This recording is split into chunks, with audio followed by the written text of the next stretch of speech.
When you hear City say that. So there was a little bit of James Bond double 7.5 before getting today. Number 12. Now it's all over, and it happens on the scoreboard. And here is Bill in against Gary Peters. The first pitch is swung on right side, fouled on the left field line. Jerry Coleman up after his visit with Hector Lopez. You weren't holding the batting clinic with him, were you, now? I just wanted to find out how he hit with that unusual stance, that closed stance, and he told me. Here's the pitch by Peters outside, 1-1. Hey, Jerry, how come Hurley said that was a soft quarter around home plate would have ruined you as a hitter? Well, Joe, I tell you, I didn't hit him too hard in that first squash I needed. Here's the 1-1 pitch all the way back to the string. That first bounce is the one that controls it.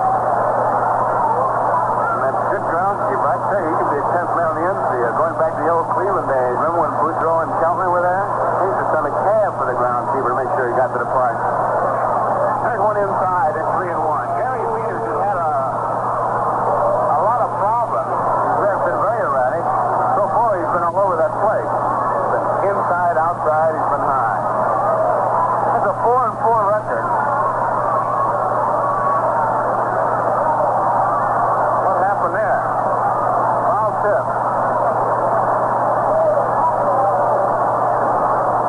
Just barely hit the end of his bat. It's about as solid a foul ball as you'll ever hear. Now he throws his bat as he hits a foul ball. If that ends up by third base where Pete Ward gets it, City runs it back. I tell you, Lind is the only guy that can get a lot of excitement and stir it up just hitting a foul ball. Yeah, Joe, with all the pine tar, the rosin, the stickum, and the gloves and so forth, they're throwing them farther this year than ever before. Maybe that's why, Jerry. Foul ball again. You don't think the bats are livelier this year, do you? I tell you, they're getting more distance.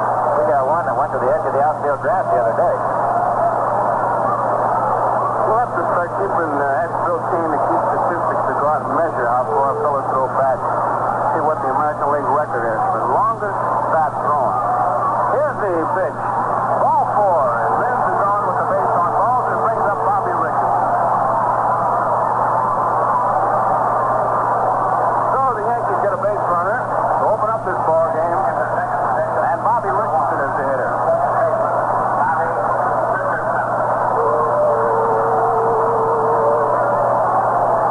Darren holds Lynn close to first base. Peters at the belt. Delivers. And it's a strike over the inside corner.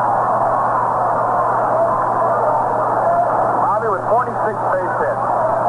He and Tom Fletcher even seesawing back and forth. Right now, Tom has 47. One strike. Lynn leads off first. Here's the pitch. Swung on. Fly ball down a right field line, drifting into the stand. There's a mad scramble, and some unfortunate fender happened to be right in the middle of it. So it's a two-strike count on Bobby.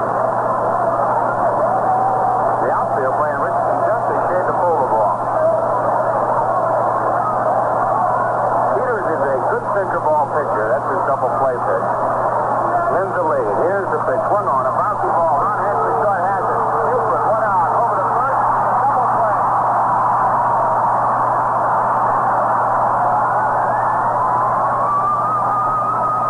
Goal. Bobby Richardson hits it to a double play. You know, I'm going to say this and probably get in trouble. But don't you love people that come to the ballpark with sirens behind you? The fellow stood right in front of us, and I'm sure you can hear that siren. Here's Roger Maris. Low, ball 1. I think a ballpark is a great place to have fun. But if I had to sit in front of a guy with a siren. Here's the pitch by Gary Peters. Hits his bat line drive foul into the stand.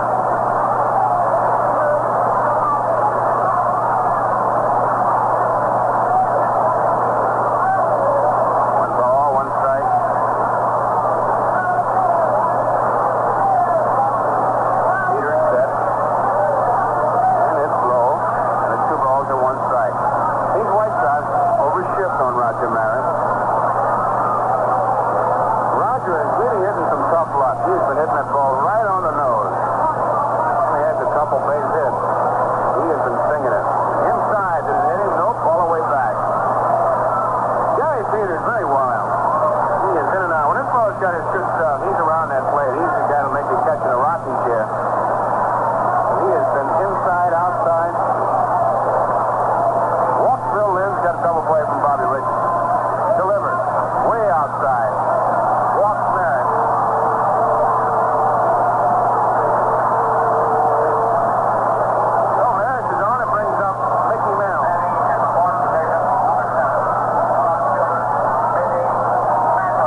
Peters' problem. Starts to swing, holds up. It goes outside, and 2 balls and 2 strikes. We're in the top of the first, no score. 2 men out. Base runner at first is Roger Maris. Mickey Mantle. Maris leads off first. 2-2 pitch now. Swung on. Struck him out. Mantle is out on strike. That ends the first inning. No runs, no hits, no errors. 1 man left on base. The score at the end of the half inning. It's the Yankees nothing and the White Sox coming to bat. If you've got a minute, I've got a picture to paint. You're home from a long day's work. You've earned yourself a beer, and you get a light idea.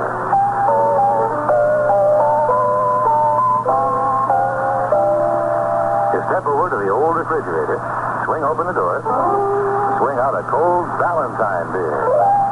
Flip off the cap, get a glass, and that frosty cold Valentine comes pouring on. And that's beer. Valentine is crisp and clean. Valentine's light and lively. Valentine's easy to stay with. Beer after beer after beer. Now, how's that sound? Good? Well, great. Get yourself some Valentine. Give yourself a smile. You've earned it.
Minnesota leads Washington in the 5th.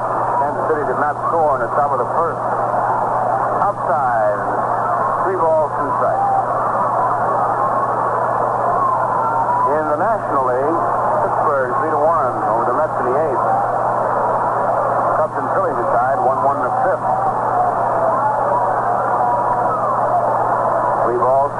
Buford waits. Stottlemyre delivers. Swung on foul ball. Down beyond third.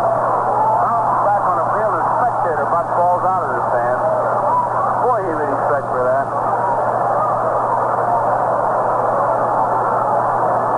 3 balls, 2 strikes. Buford with 2 strikes, just trying to protect that plate. Stottlemyre delivers. Swung on a bouncing ball. Bobby Richardson at second base. Up with an over to first, and there's 2 out. 2 away, and it brings up Floyd Robinson.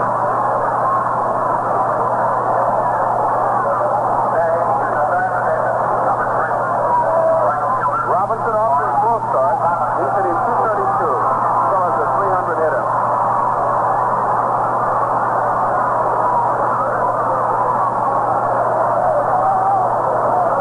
Robinson open stance right on top of that plate. Stottlemyre delivers. Strike. 1 strike to count. No score in the ball game.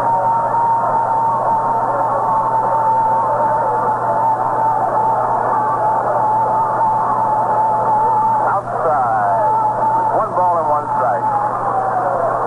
Outfield plays Robinson the full. Pepitone guards that line at first base. Richardson deep at second. Here's the 1-1 pitch. Curveball is low, and it's 2 balls and 1 strike.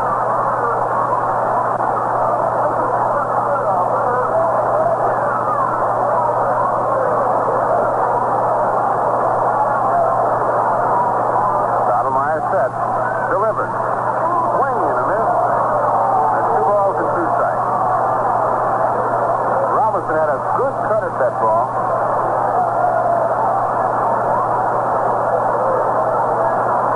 Nobody on, 2 men out. Bottom of the first. No score. 2-2 pitch now. Swung on, popped up. Behind home plate. Doc Edwards off with the bat. Waiting for it. Makes the play. Robinson fouls out to Doc Edwards. Just a 1-2 inning for Stottlemyre. So the score at the end of 1 inning. Yankees nothing and the White Sox nothing. Jerry, tell me about those catches you used to catch barehanded, teammates of yours. Okay, Joe. Well, this is the 19th straight year of Valentine's sponsorship of Yankee baseball. But baseball and Valentine sort of grew up together from the beginning. Way back, when catchers played barehanded and the batter told the pitcher exactly where he wanted the ball thrown, and if he didn't put it there, it was the ball. Well, way back then, Valentine celebrated its first birthday. And this year, Valentine's celebrating its 125th birthday. And it's the best year yet to try Valentine beer. You'll see that Valentine's got the light touch, but still to give you more real beer satisfaction in every glass. So why don't you give your taste a fresh start? Go down to your dealers and pick up 2 or 3 six-packs. Nothing worse than running out of Valentine beer in the middle of a hot ball game. And we got a hot one right here at scoreless.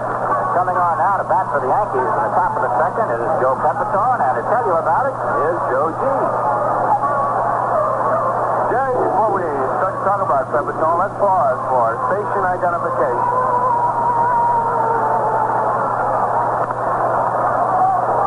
Batting in the 5th position for the Yankees, number 25. First base, Joe Pepitone to lead it off, top of the second inning, no score.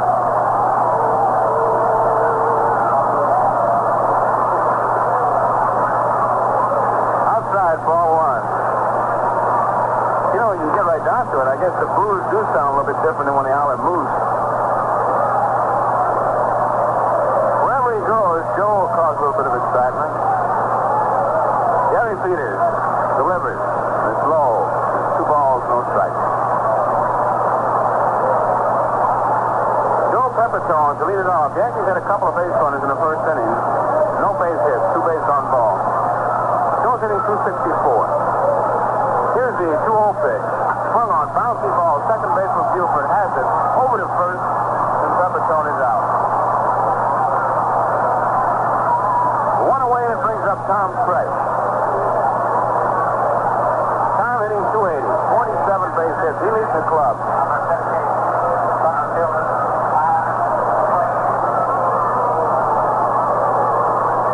Tom Fresh is there to catch it right here in this ballpark. The old White Sox, Mike Fresh.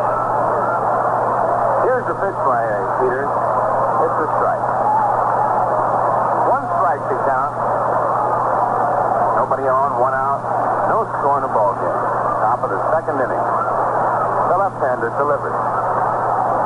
Foul straight back. Strike two. Two strikes to count. A.C. Martin walks out in front of home plate, says something to his left-hander. John Romano will miss the Cleveland trip. Foot still swollen. Here's the two-strike pitch. Swung on and fouled back. And the count remains at two strikes.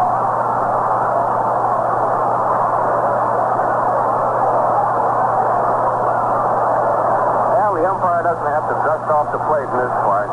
They've got the air pump, I guess you'd call it. Here's the two-strike pitch. Outside, ball one. Got a little cutout section in the middle of home plate. The umpire presses a pedal behind him. Blows the plate. Little room service. Foul ball. Jay, that wasn't a very good description, was it?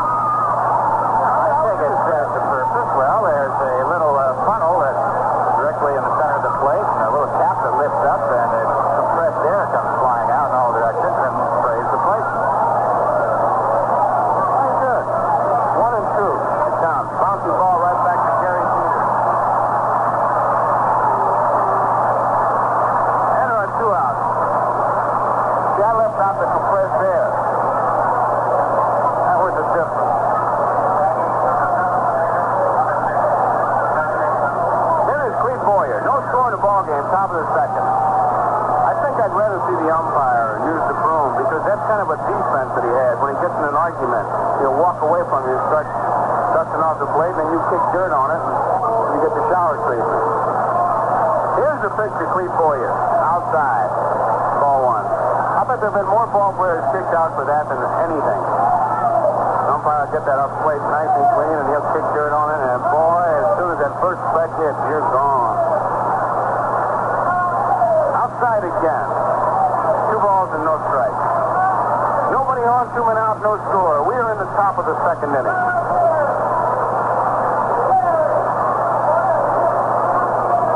Cleve Boyer. 2-0 the count. They play Boyer to full. Gary Peters delivers. Curveball, instant strike. So the count, 2 balls and 1 strike. Vern Benson coaching at first base. Frank Rossetti coaching at third. John Flaherty, the plate umpire. Here's the 2-1 pitch.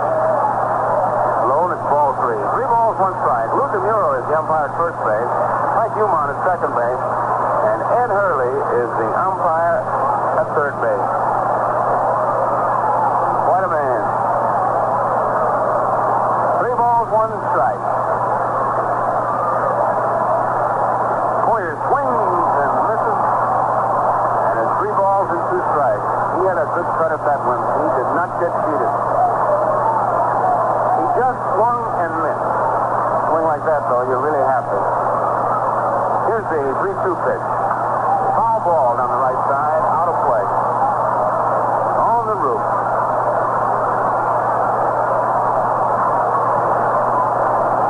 Baltimore 2, Los Angeles nothing in the 4th. Cleveland did not score at top of the 1st. 4-0 in the 5th. Minnesota leads Washington.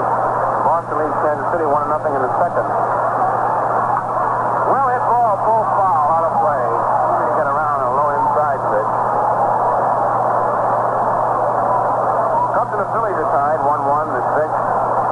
3-1 the 8th. Pittsburgh leading the Mets. Milwaukee and Houston, Cincinnati, Los Angeles, St. Louis and San Francisco not yet underway. 3-2 pitch to Cleve Boyer. Swung on, popped up straight back. J.C. Martin does not have a play. Bounces in and out, and boy, these fans came loaded today. They're booing the fans. Youngster misses. He got a blast. 3 balls, 2 strikes. Boyer swings, dribbles one. Gary Peters off the mound, has it. Over to first.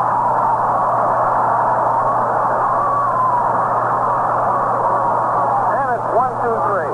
So to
starts it up. We may see a ball get hit here and call out a digging crew to get it out. Really stop. Here's the pitch to Pete Ward. Low, ball one. Ideal for both Gary Peters and Mel Stottlemyre.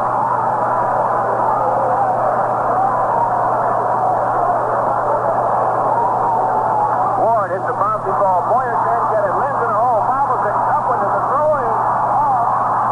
And Ward is on. The throw was off target. That's a base hit for Pete Ward. That was a tough play for Lynn. Boyer had to try to cut it off when he couldn't get it. Lynn was in a hole. He bobbled the ball. He kind of rolled up his arm and his throw was off target. And Joe Pepperstone had to come off the bag. So Ward is on with an infield hit. Here is Bruce Garrett. Stottlemyre delivers low. Ball one. Well, Gary Peters got a double play with man on first and Richardson up there. Stottlemyre with two pitches that he uses for double play pitches, the sinker and the curveball. There goes Ward, swung on a fly ball down the right field line, but foul.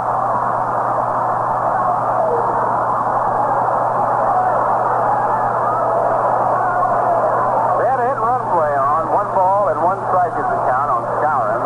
Lopez trying to stay away from the double play, started his man Ward. Lynn tried to decoy him, and they're thinking it was a ground ball.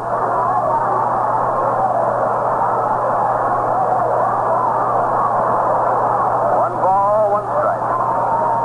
Nobody out. No score. Bottom of the second. Ward leads. Stottlemyre delivers. Pitch out by Doc Edwards. I was hoping he'd throw this one, and if it went to 2-1, then pitch out. This is the manager's delight right here. They like to run 2-1. We'll see what happens. Ward leads. He's holding. The pitch is swung on, popped up, foul territory, near the stands, out of play. So the count, 2 balls and 2 strikes.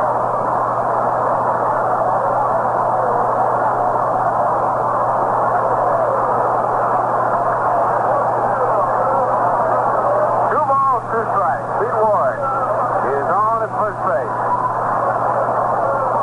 Well, what do you think?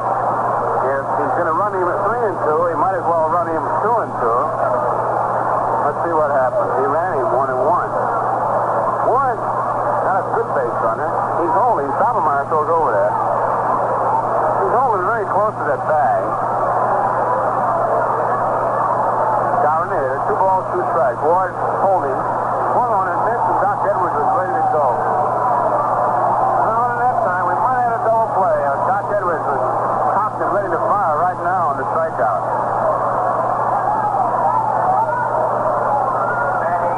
So there's 1 out, and here is McCraw. Tom McCraw.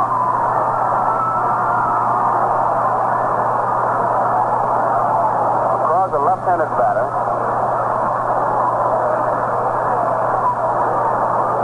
Pepperstone holds the base runner Ward close at first base. Here's the pitch. Strike on the outside corner. Good fastball. No score ball game. We're in the bottom of the second. McCraw with 9 base hits. Stottlemyre checks the base runner. Swung on a bouncing ball. Boyer at third base has it. Over to Linz at second for the 4th. Linz was the man covering. Bobby Richardson was playing McCraw way over in the hole. So he couldn't get over there, so Linz had to make the play at second base. So it's the 4th play. Boyer to Linz. So it's no way. Ron Hansen is the hitter, and McCraw's on at first base. Now McCraw can run, and he likes to run. Well, he definitely is there. He's ready to steal. Good lead. There's a quick throw. Pulls Pepperstone off the bag. No score in the ball game. Bottom of the second inning. Stottlemyre at the bell. Checks the runner McCraw. There he goes. Here's the pitch. Ball. Here's the throw. And it's not getting it.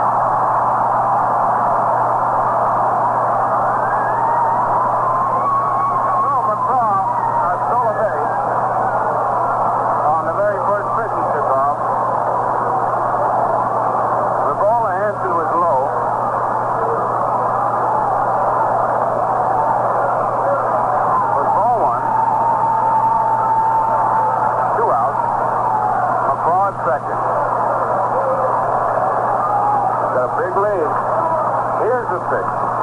Low. Ball two. J.C. Martin is the on-deck hitter. He's a left-handed batter, so Stottlemyre will be going out to try to get Hansen. It's 2-0 count. Here's the pitch. Low, ball three. Curveball missed. 3 balls and no strikes. No score in the game. Bottom of the second inning.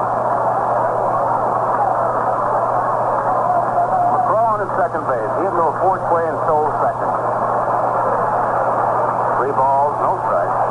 Ron Hansen, the hitter. Here's the pitch. Strike. Ron Hansen gave it that false start. Gonna steal that base on ball. Take a quick look at Cuccinello. See if he's going to get the green light on his 3-1 pitch. Back in there. Stottlemyre gets his sign. Checks McCraw at second base. 3-1 pitch. Curveball misses, ball 4. That's the first walk given up by Stottlemyre. Brings up J.C. Martin. Batting at the eighth position, number 12. Catcher, J.C. Martin. Tony Cuccinello at third base. As J.C. looked down, really no play on, and just habit. Cuccinello was mostly making get that ball up. Stottlemyre delivers low, ball 1.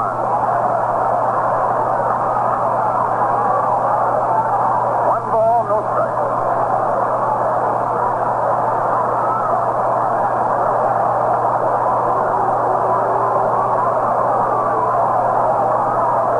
McCraw at second base. Hansen at first. The pitch to Martin is swung on and missed. And it's 1 ball and 1 strike. He had a good cut. Two schools of thought on those sinker ball pitches. One of them is to stay back deep in the batter's box and make them get that ball up, like J.C. Martin's doing, or move up in the box and get that sinker before she really breaks. 1-1 pitch.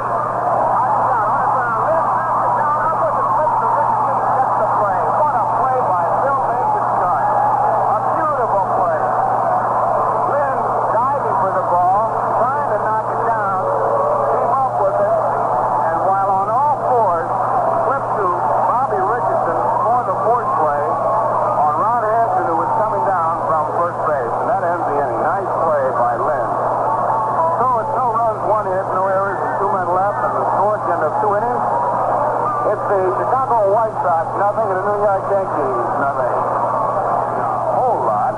If you're driving around now, pick them up now. Here's Doc Edwards. This a lazy fly ball. Don Buford drifts out, makes the catch. And he was halfway looking to get hit from Floyd Robinson, who was coming in from right field. Of course, you can get your seat for tomorrow's big doubleheader right at the gate tomorrow. Be a big day at the ballpark, the big ballpark as Rick calls it. And that's Farmer. He was tough over in Detroit. Here's Stottlemyre.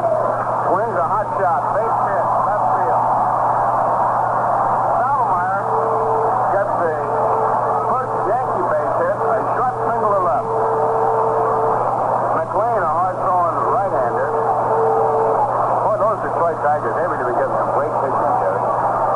2 days, they shut out the Indians. 1-0, 2 ball games in a row. The 2 left-handers, Lolich and Gary, did the job. And we're going to miss them both, but we'll get a Gary on Wednesday. Farmer, he had a no-hitter, so Mantle got that base hit. About the 5th or 6th inning. Here's Lynn. Pitches low, ball 1.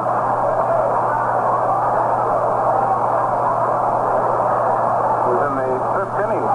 Mantle got a single, and Pepperstone got a base hit. We only got 5.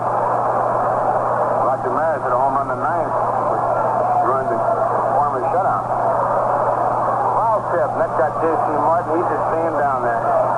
He's not even going to get up. He's going to moan right in a squat position. When that ball hits you on the kneecap, shin guards don't protect you that much. 1 ball, 1 strike. Stottlemyre leads off first. Liz waits. Here's the pitch. Swung on, foul tip all the way back.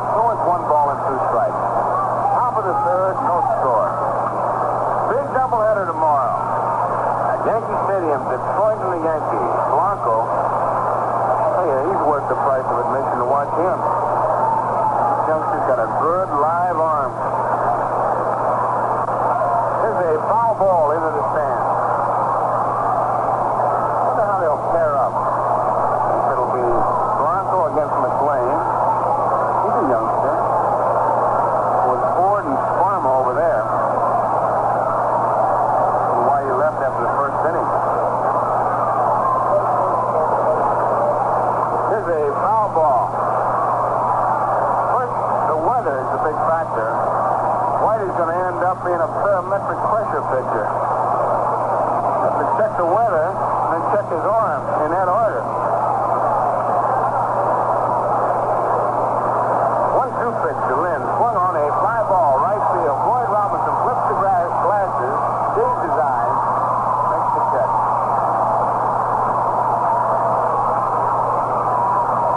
It's got to be a real tough sun when you flip those glasses and still have a little bit of a problem. So there are two away, and Bobby Richardson is there. Stottlemyre is on at first.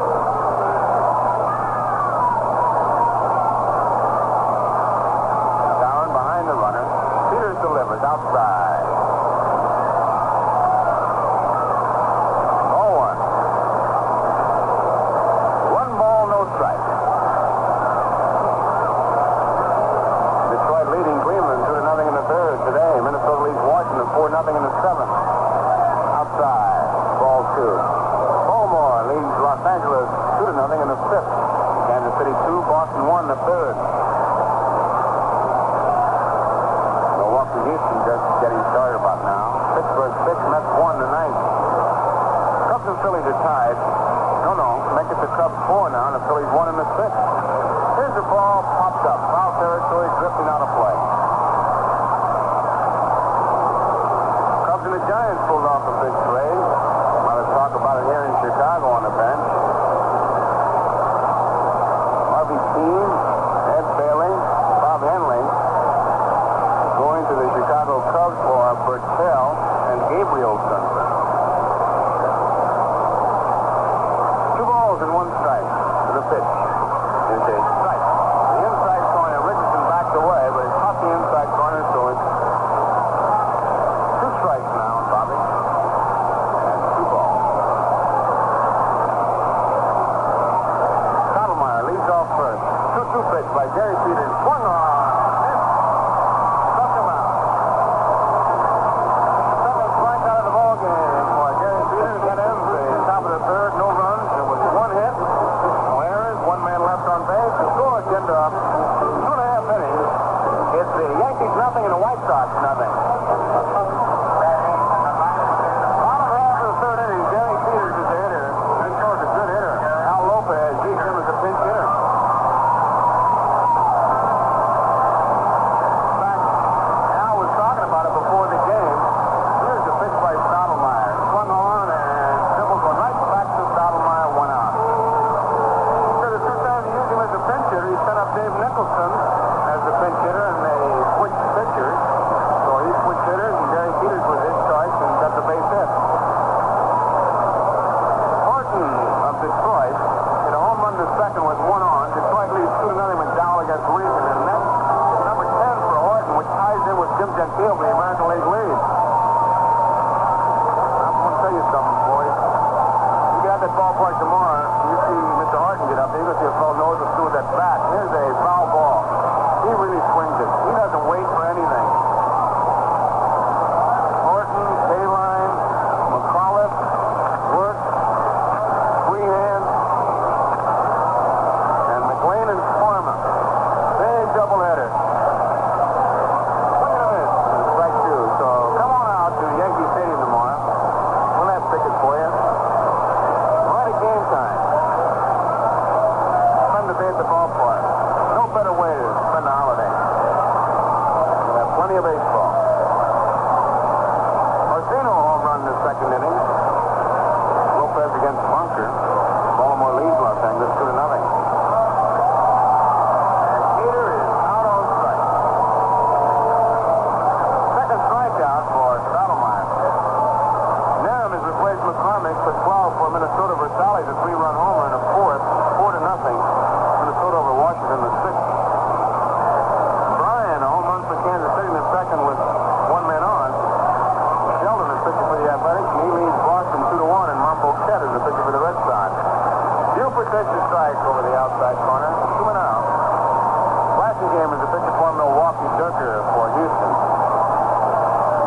Cooper, he leaves on point. So now to bring you the play-by-play, here's Red Barber.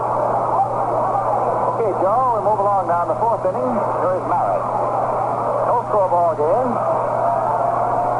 Third blow outside. You know, I was over on the TV, Joe, and I came in here and all you fellas were laughing. What's the joke? Well, I just know about it. I kind of forgot the commercial for a minute, and Cooper really belted me.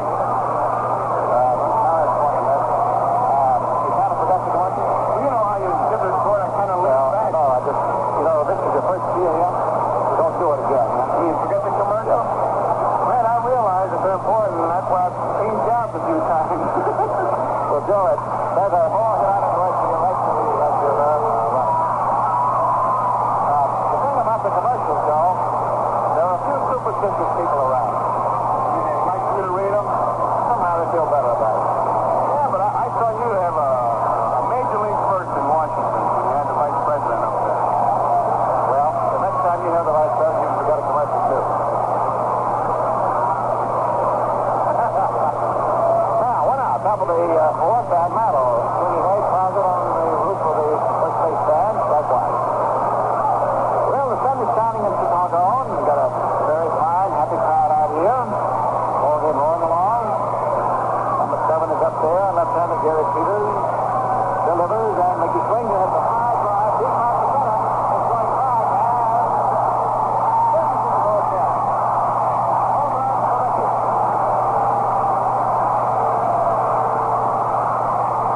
Yeah, this is part of what they came out for. They wanted to see Ranul, and they did. That's home run number 8. Mickey struck out then.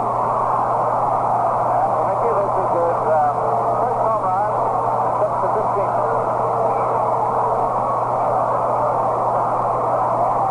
So this puts the Yankees out in front, 1-0. Swings and misses. Ranul hit it in the Yankee bullpen. Straight away center field.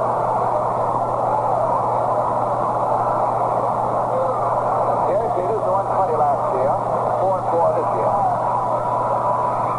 Delivers the top down hit, goes down, ball down to second. He'll put up with it, time to fair over to first star for the second out. The Yankees lost their last 4. Trying to pick up a win. One home on with a doubleheader with Detroit tomorrow. And this Detroit club has rolled it. They won their last 5. They've shut out the Indians last 2 ball games. Gave the Yankees 1 run. Morris's home run. French hits the first pitch, a hard pop-up. Here is the third baseman, Ward, waiting for it. Takes it. That's it. That's it. Maro hit one, so it is 1 run, 1 hit. 4. And the 3.5 in Chicagoland. The Yankees won and the White Sox nothing.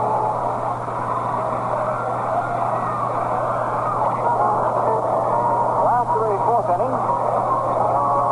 There's third baseman Pete Ward. Got the single into the hole. Then third and short, second inning. Brings to the 2 hits off Stoudemire. Duper got the other. At 1-0 in favor of Mickey Mantle. Second now, we got somebody warming up down in the Yankee bullpen.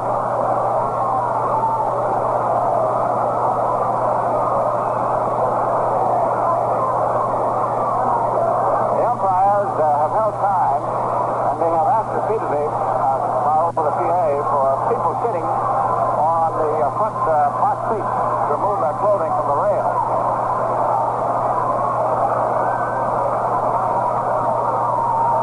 Down in the Yankee bullpen, that's why you forward for him. And this means he's getting ready for a start tomorrow if the weather will let him. Ward left-hand hitter. His ground foul outside of third. Strike one. So now we can put it all together. Whitey, they have left to learn since the operation. He does not put fire on the left side, and then that pitching hand. But he simply cannot be effective in cold weather. So, near the hot weather pitches from here on. What Johnny Keane means that Ford will pitch the first game tomorrow if the weather is warm enough. Ford takes outside ball to the swim lane. And they're going to take the blanket off young Gil Blanco. He's to start the second game tomorrow at the stadium. And relieving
deserved it. Ward hit a big home run in the right center field seat.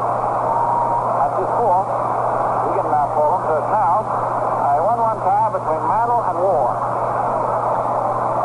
And we have one out. Last to the fourth. Then here is Tom McCraw. Left-hand hitter playing center field. Takes the swing. He is basically a first baseman. Now Lopez wants him in the outfield to get an extra left-handed hitter in. Salomon deals, and has the ball hit right back there. Salomon picks it up over the first, and McCraw is out. Salomon, when he was brought into the league late last summer, turned the Yankees around, began it. First ball started he faced the White Sox. He beat them. And he has not been pitted against them since. So he's seeing them today, and you'll sure see him this next weekend when they're in the big ballpark, Friday night, Saturday, and a double Sunday. He'll be in there in one of them. Here now is shortstop Hampton, right-hand hitter, taking ball one. Detroit is not only winning, but they're not letting the opposition even score. They've beaten the Indians 1-0 last two ball games across Lake Michigan. Salomon pitch, 2 off, ball 2.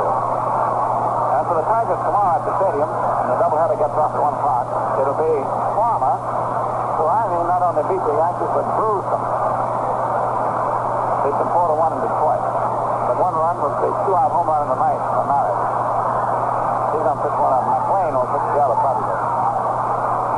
Hey, Farmer.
Well-planned as an invasion, frustrating as a wet match, or quiet as a mouse.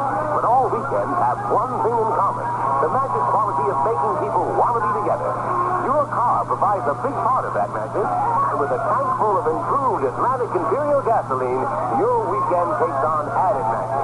For Atlantic Imperial cleans where dirt hurts most in your car's engine. Atlantic keeps your car on the go, go, go, go, deep on the go.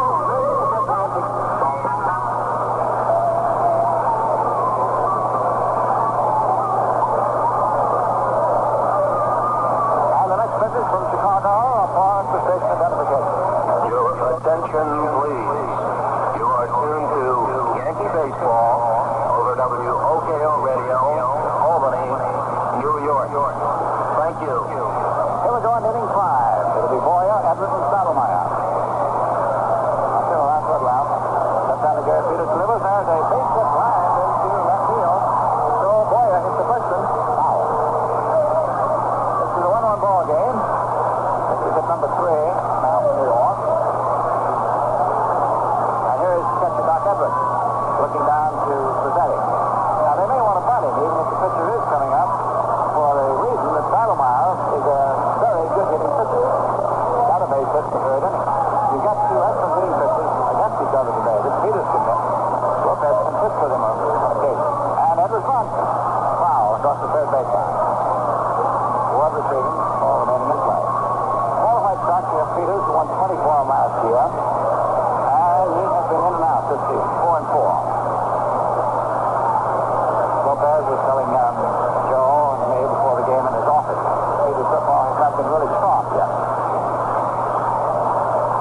patent on that play. He used to play with Gargiola. A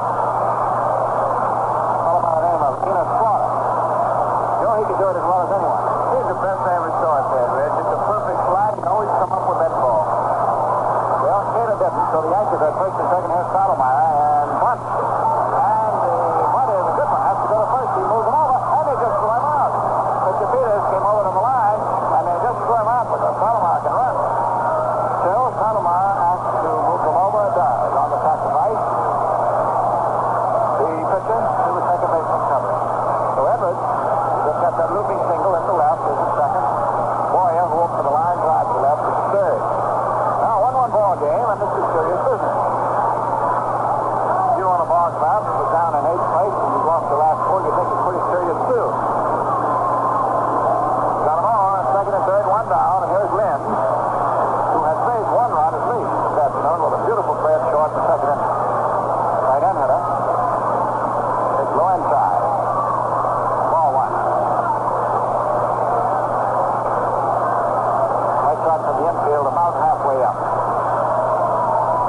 In other words, it's a compromise. It's neither in nor back. Outfield toward left.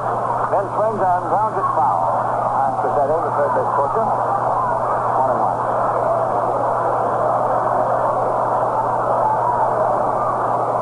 One out. 1-1 count. We have a light wind coming in from center.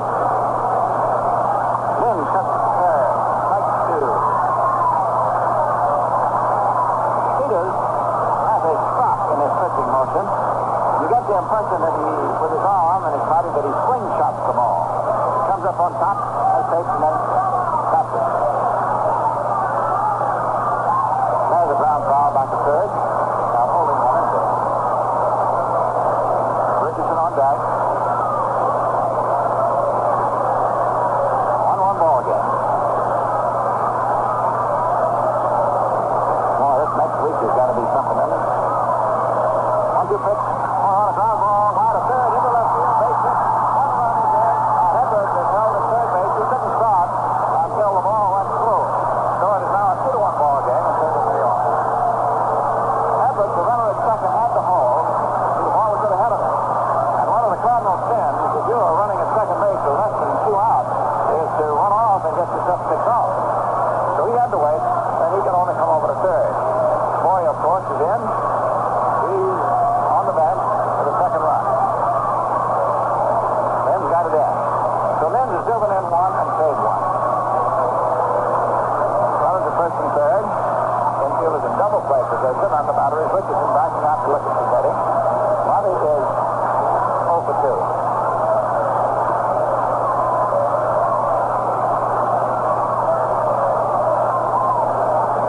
Peters delivers and over for the strike. Third ball at the knee. So that's 3 hits in the fifth.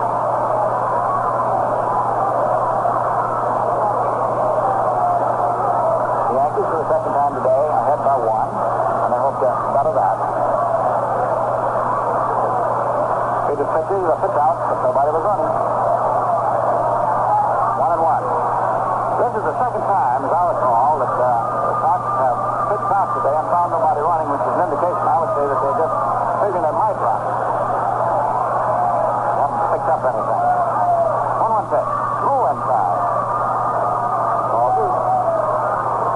Martin has come into his own. It's quite a catcher back there. He couldn't quite cut the riffle as an infielder. So the Sox turned him down a few years ago to the minors to learn how to catch. Looks like they're doing it. Richardson hits the ground ball down to third. And Ward comes to the plate. Edwards is hung up. There's the catcher running him back. Now the third baseman takes him out. The rest of the runners are snug at first and second. Still, on the ground ball, which is hit to third, the fielder starts by. Edwards is out on the runner.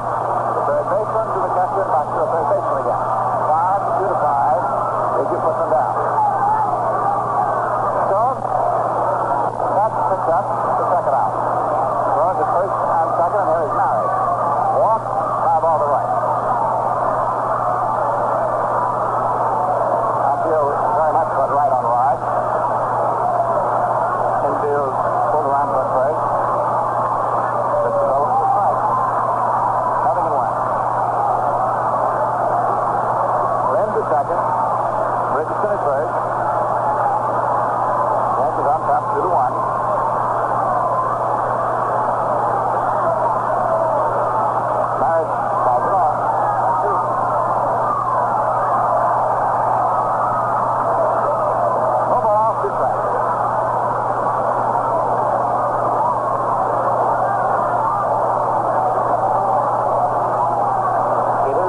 real taste satisfies longer. Camel's real taste satisfies longer. Camel's real taste satisfies longer. The best taste you can get. You get tobacco taste. Tobacco taste. So rich and rare. So rich and rare. A real taste. A real taste. That's really there.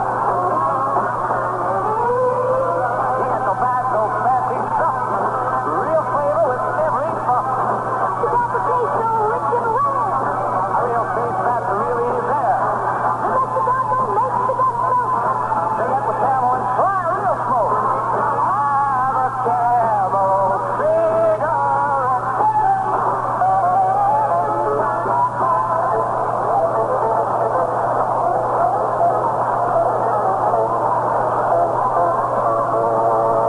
Now for the last of the fifth inning, it's Martin, the catcher who's hitting eighth for Fargo, then Peters, who can very ably hit for himself and at times hit for others of the White Sox. He has pinch hit up to a home run. And then we have Cater. It's a 2-1 ball game in favor of New York. Now Stoudemire for the second time with a 1-run lead. Pitches there, the ball trickles halfway back to the mound. Mr. Edwards has it throws just in time. Oh, that was close. That ball died halfway to the mound, and Edwards came out of there and got it and threw down to first just in time to get Martin, who was straining. Talking about Martin yesterday in his base hit, he's hitting about 340. Listen to Lopez about it. I said, well, he's getting a lot of hits. Lopez, sure. He said, he's crazy about money. And I kept thinking about it. I haven't met anybody lately with him. Well, now I have Gary Peters. Left-hand hitter, fouls it off. Strike one. Stoudemire, number 30, out on the mound. He's won 5, lost 2. He's won his last 3 starts, and the Yankees have won the last 4 games that he started. There's a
Barbecue back to the plate. Capitone is going up to talk to Trevetti. With difficulty on the sign, I guess. Tomorrow, umpires first, Dumont is second, Hurley at third.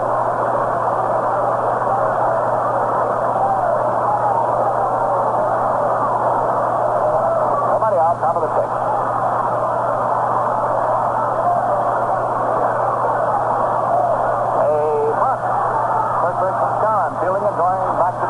Second baseman covering. So Capitone is after a bunt, and he does. And he moves Ranul over to second base. This is a squeaker. Yankees leading 2-1. And of course, with a man such as Stottlemyre out there, manager King can afford to play for one run. He can afford to play, baseball is both as the next button event. Here's Strike. He was 0 for 2. Around foot left. That's the switcher batting right-handed. Peters left-hander. And there's a ground ball down to third. Ward up with it, holds it on the first, way up 2 out. Like that. Here's Boyer, who singled with the first of 3 in the 5th inning. Has got the Yankees' second run.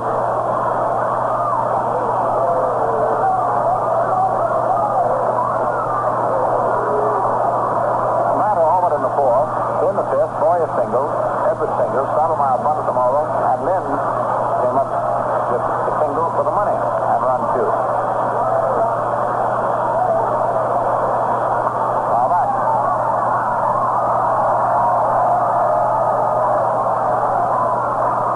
Back one. Got a fine crowd, more than they expected. So much so they delayed the game, the start of it 5 or 6 minutes to let the folks get in. Some of the late arrivals. There's a ball sitting out into short left. Taylor coming on the left fielder makes the catch for the third out. So that's all for that bit. Score into 5 1/2. The Yankees 2 and the White Sox 1. Okay. Ready for a refreshing start?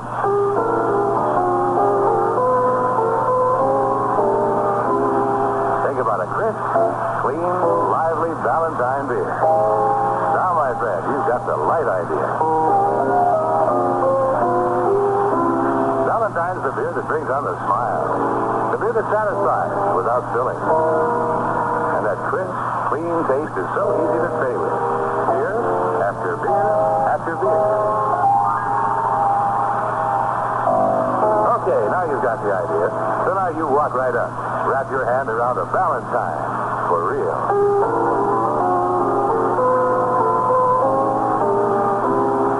Crisp, clean Valentine beer gives you a smile every time.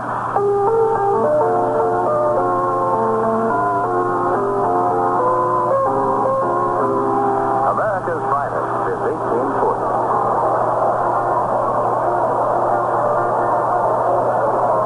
Well, now let's see what we can stir up next year in Chicagoland. Last year, 6 innings. Buford, Robinson, and Ward for the Chi Sox. Number 30, Mel Stottlemyre out on the mound for the Yankees.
Fredland. In the fourth, gave up the home run, but 3 grounders. In the fifth, 3 grounders. The sixth, 1 grounder. Everything on the ground. That is Stottlemyre when he plays. Here's Levinson taking a strike. Nothing in 1. There's one thing I want to see tomorrow. And I want to see this young Gil Blancos get his first start at the stadium. That's all outside. All one. It's a combination. Blancos coming on. He's only had 1 inning and 4 balls last year down at Fort Lauderdale. He's only 19. He's got to wait a couple of years to vote. But tomorrow the Yankees have got him elected as a ground foul. And he has relieved in 7 ball games this year. The team has spotted him very carefully. But the combination of needing a pitcher and also of giving him a deserving start, he's going to be out there. 6 feet 5 inches. It's the second game tomorrow against Detroit. 1-2 pitch. As the ground ball hit to the right side. Richardson up for another grounder over to first.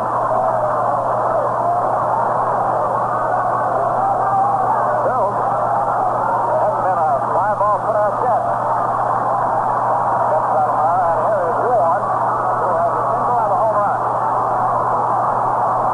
This is the big man in the Chicago batting order, their third baseman, Pete Ward. We'll run down the scores of the other games for you in one more round. Just hang around. Ward takes the fastball low outside. Knowing Stottlemyre, whatever it was that Ward hit in the 4th inning, he's not going to see here in the 6th. Stottlemyre, slender, graceful. He'll be pitching up Chicago this weekend. There's a strike. Chances are Stottlemyre may pitch Friday night.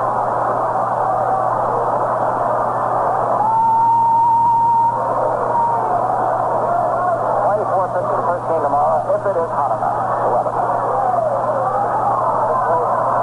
Now it's play 2. Ward unhappy. Stottlemyre picking up the outside corner. Flaherty gets his neck forward. He steps around to Ward just to say, look, you better get in there and hit. Quit talking with me. Stottlemyre ready. Smooth, pumping motion that he has. No wasted effort. And he cuts back off.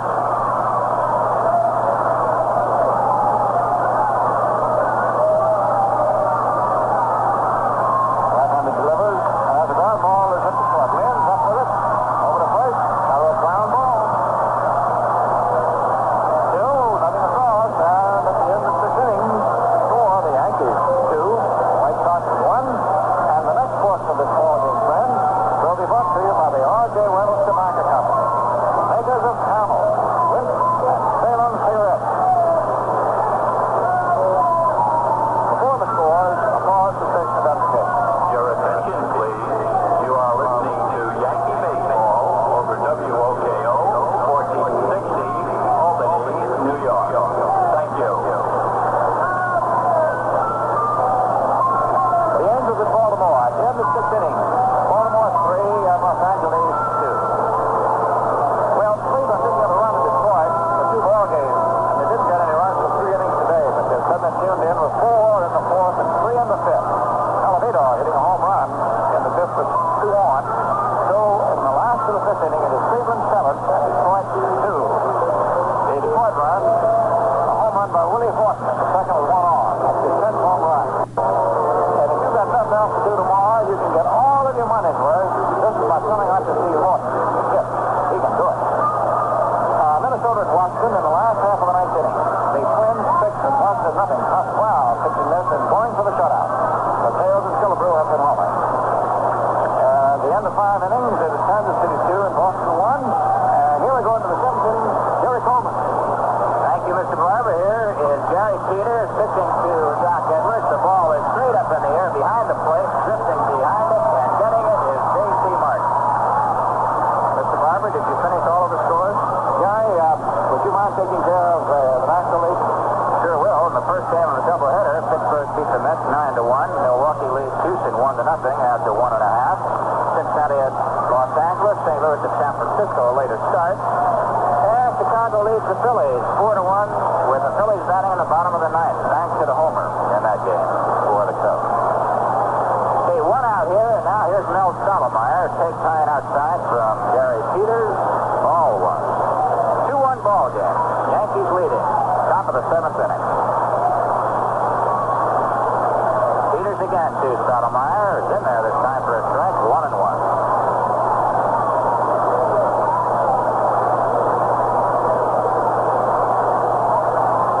1-1 pitch by Gary Peters. Drive, foul down the left field side. Stottlemyre is flexing his muscles. That ball could have been up against the wall as it was sliced. Hooked foul down the left field side, but enough juice to it that it might have hit the wall had it been fair. Ted Wills, left-hander warming up. There's a shot in the center field base hit. So Stottlemyre is now 2 for 2. He singled in the 3rd inning, sacrificed in the 5th, and now a single in the 7th. Mel Stottlemyre, line single to center field with 1 out. Here's Phil Lynch, who walked, flied to right, drove in the lead run for the Yankees in the 5th. Now was with a single to left field. Tony Kubek still out of the Yankee lineup. Lynn playing a spectacular game today. Takes a strike from Gary Peters. Lynn saved a run in the 2nd inning on a diving stop off the bat of J.C. Martin.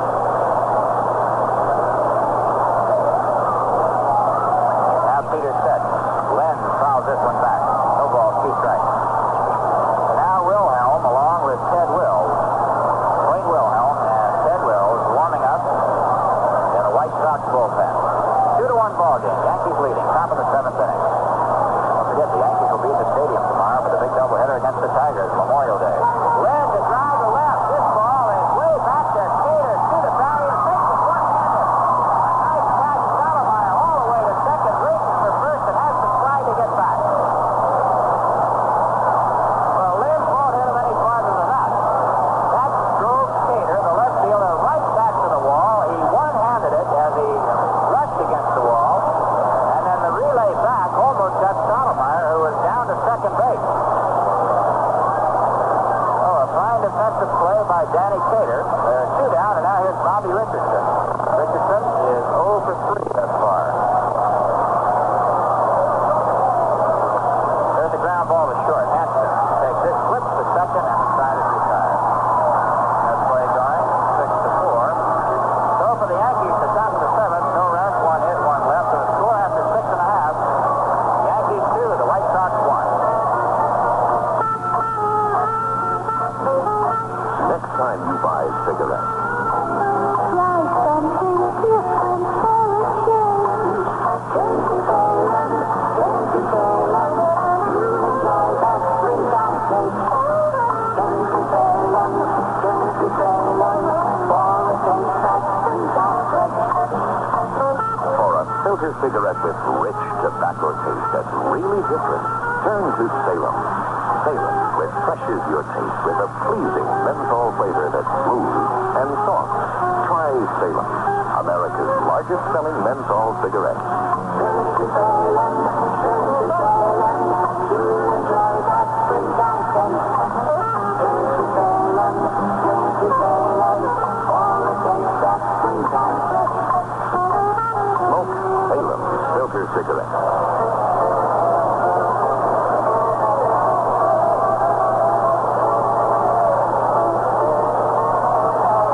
Okay, it'll be Down coming on the bottom of the 7th inning, but before he gets to the plate, we'd like to send a happy birthday message to Gary Golden of York Springs, Pennsylvania. So that is done. And we've got a 2-1 ball game going here in the bottom of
up for 2 strikeouts and a pop-up by Robinson, the catcher. There's a pitch inside. It's 1-1. It shows you what a sinker ball can do for you. 2 strikeouts and a pop-up by Floyd Robinson have been the only 3 outs that haven't been on the ground. There's a fastball that's outside to Tom McCraw. It's 2 balls, 1 strike.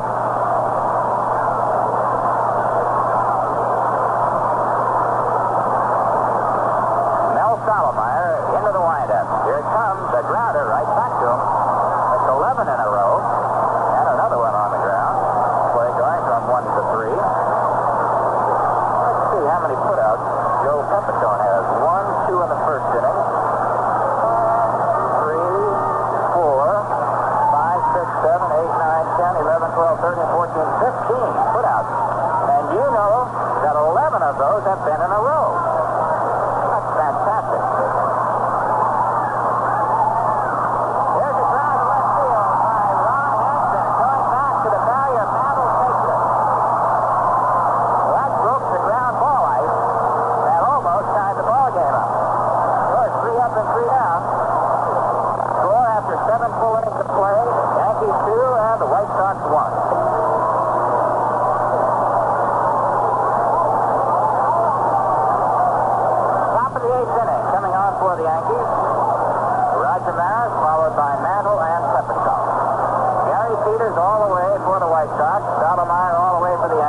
Tight one going. They're playing the overshift on that. It's a 2-1 game. The Yanks leading.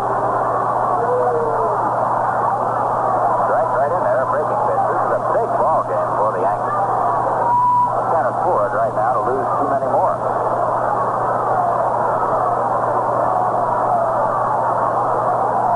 There's a high pop to the infield. They're calling for Skowron. Racing in, and he takes it.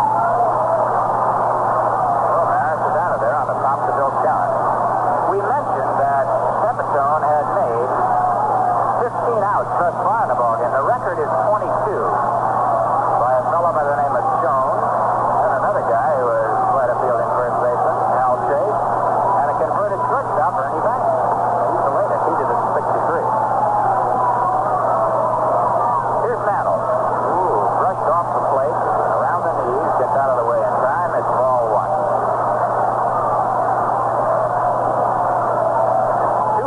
Yankees lead, top of the 8th. Here's the 1-0 pitch to Mickey. Swings and misses. Strike 1, 1-1. Mantle struck out in the first inning, homered in the 4th, singled to center in the 6th. He's 2 for 3. Best day Mickey had in some time. All right, Peters again, into the windup. Mantle takes inside as he backs off again. It's 2 balls, 1 strike.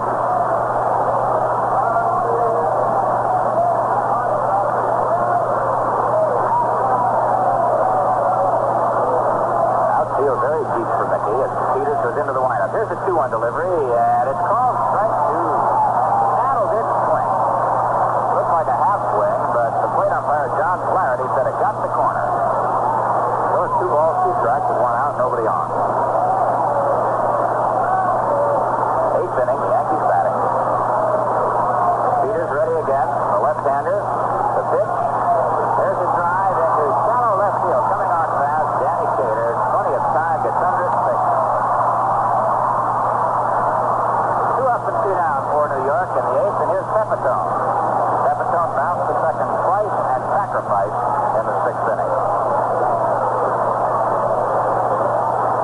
Joe is 0 for 2. He was red hot for about 3 weeks. Last few days, he hasn't been hitting with great authority, but he's been getting the worst of it. Outfield very deep for Mickey as Peters goes into the windup. Here's a 2-1 delivery, and it's called strike 2. Mantle didn't swing. Looked like a half swing, but the plate umpire, John Flaherty, said it got the corner. So it's 2 balls, 2 strikes with 1 out, nobody on. 8th inning, the Yankees batting. Peters ready again, the left-hander. The pitch. There's a drive into shallow left field. Coming on fast, Danny Cater. Plenty of time, gets under it, takes it. 2 up and 2 down for New York in the 8th, and here's Pepitone. Pepitone bounced to second twice and sacrificed in the 6th inning. Joe is 0 for 2. He was red hot for about 3 weeks. The last few days, he hasn't been hitting with great authority, but he's been getting the wood to the ball. Peters delivers. Pepitone swings and misses, and it's strike 1.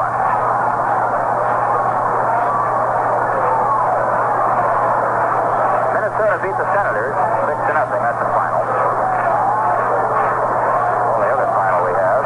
Pittsburgh 9, the Mets 1. There's a drive into short right field. Floyd Robinson on the run and lets it drop. I think he lost that ball in the sun because it dropped right at his feet. Had he stretched his glove out, he might have caught it. But he was running into the sun, and I believe that he couldn't follow that ball too well. So Pepitone gets a looping single down the right field line. That is hit number 8 off Peters, and that'll bring up Tommy Tresh. Tresh is 0 for 3. That was sort of a surprise when Robinson stopped at the last moment and let the ball drop, but I think he lost it. Tresh, wow, way over the roof, down the left field side, strike 1.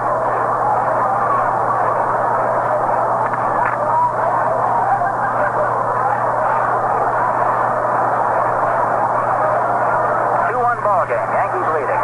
Pepitone, 2 out, leading off first. Here's a pitch to Tresh. It popped up, behind the plate. J.C. Martin got a gun on it, and he takes it. No runs, 1 hit, 1 man left. The score after 7 1/2. The Yankees 2 runs on 8 hits. The White Sox 1 run on 3 hits.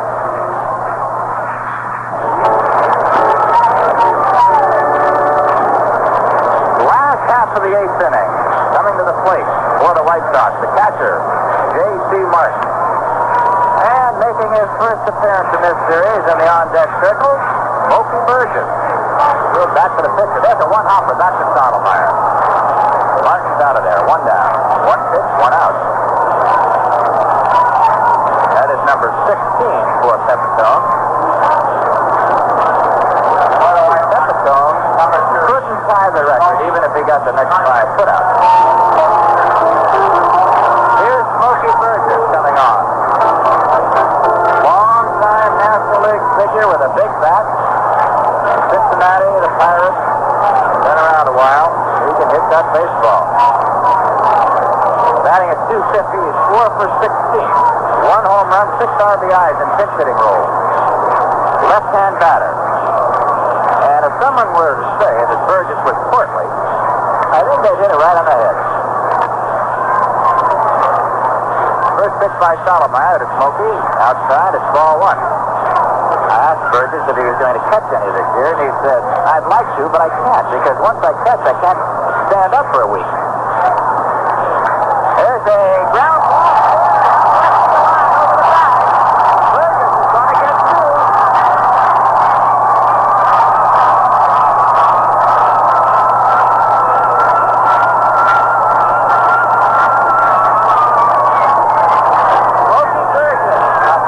Double right off the end of the bat, over the bag, and we're going to have a runner. Al White going in for Smokey Burgess at second.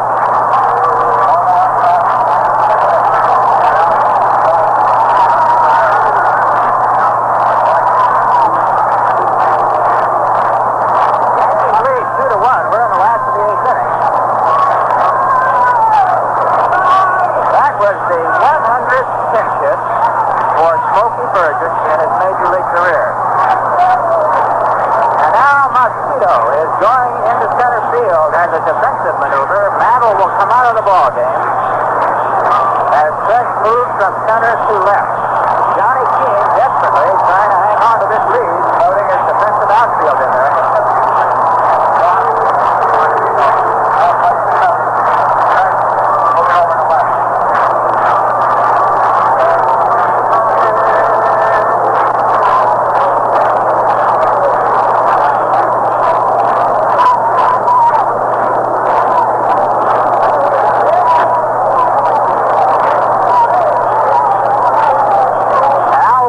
Second base, he's running for the pinch hitter, Smokey Burgess. Yankees lead 2-1. We're in the last half of the 8th inning. 1 away, and the batter Danny Cater, the left fielder. Cater is 0 for 3 in the game. Bounced to third, struck out, and bounced to short. Cater came into the game batting at 309. Now they're giving Mosquito a chance to warm up. And he's taking full advantage of it.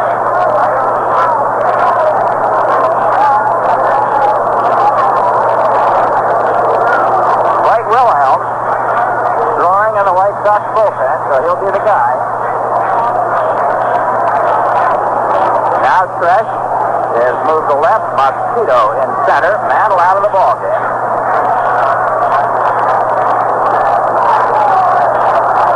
Well, you might have heard the paid attendance, 33,561. That's the biggest crowd the Yankees have played before since opening day in New York. Okay, we're ready to go here. Stottlemyre set on the mound, taking the signals from Doc Edwards. Danny Cater digging in. The pitch is swung on a miss and it's strike one.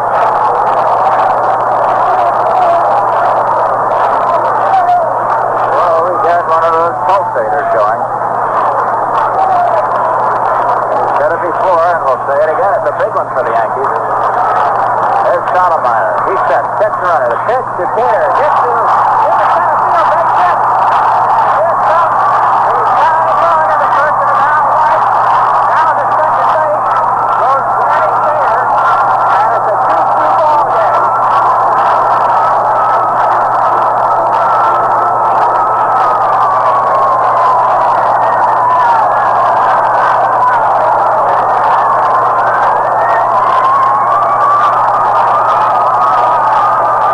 That was hit number 5 off Stottlemyre. Cater hit a ground ball. It looked like Lynn might come up with it for a moment. They couldn't get to it, and it's a 2-2 ball game.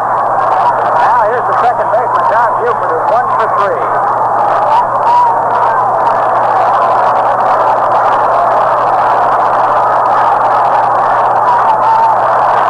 Cater moving off second. Stottlemyre set. Buford fouls it toward the Yankee dugout and into the dugout.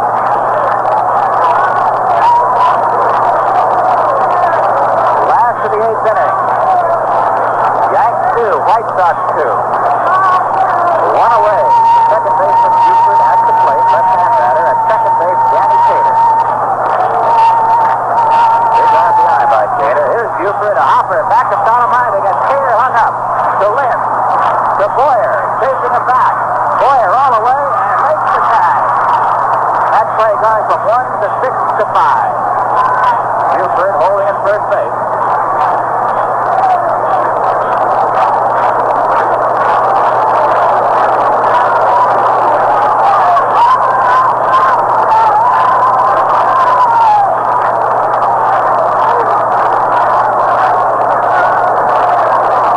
Okay, Floyd Robinson, the right fielder now the batter. Robinson is 0 for 3. Boy, he has had a tough struggle this year. Robinson came into the game batting at 232. He's got a lifetime average, 301, way below par. Takes outside from Stottlemyre, and it's ball 1.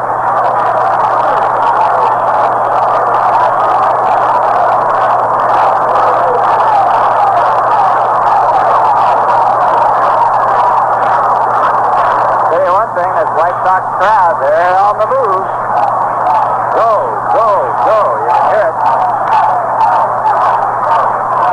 2-0 the count. 2 balls, no strikes. Back in 1951, Frank Lane and Paul Richards came on the scene with guys like Chico Carrasquel, Nellie Fox, Minnie Minoso, Jim Busby. Boy, they had the speed, and that's where it started. Go, go, go, Sox. Here's the 2-0 pitch. 3-0, outside again. 3 balls, no strikes. Pete Ward in the on-deck circle.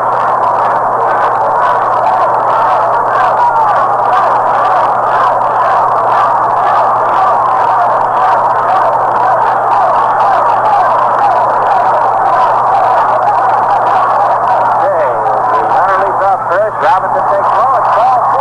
Got runners in first and second.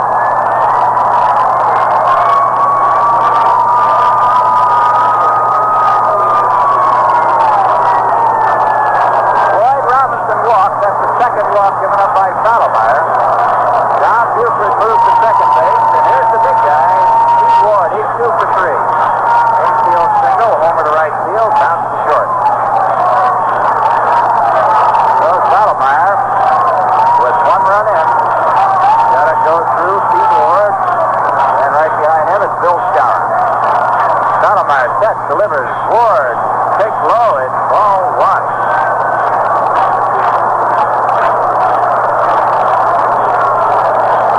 Now John Flaherty says, let's take a look at the ball, and he does and throws it out.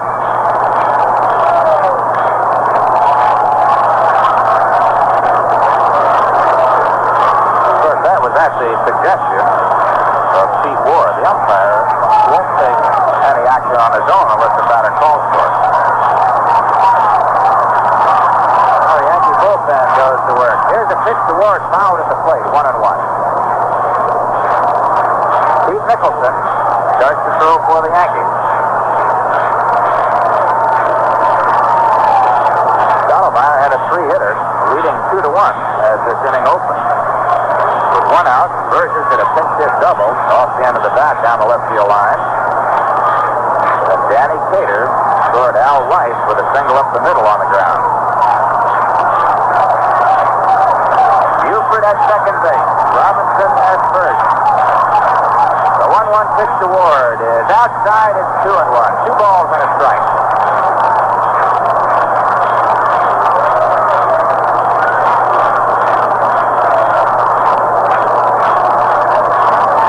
Steve Hamilton is up, throwing in the bullpen. So the Yankees got a right-hander and a left-hander, Nicholson and Hamilton. Stottlemyre gets the sign, checks the runner, sets, delivers. 3-1. 3 balls, 1 strike to Pete Ward. In the on-deck circle, Bill Schara. And here comes Johnny Keane on the run.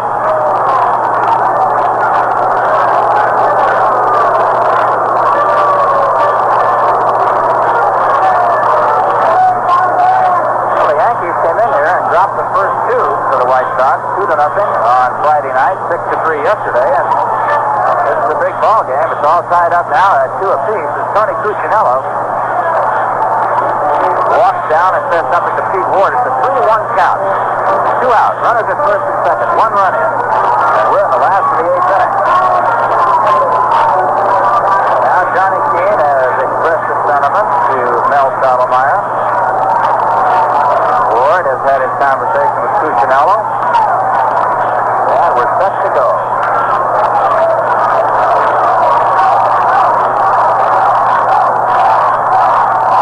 Ward deep in the box.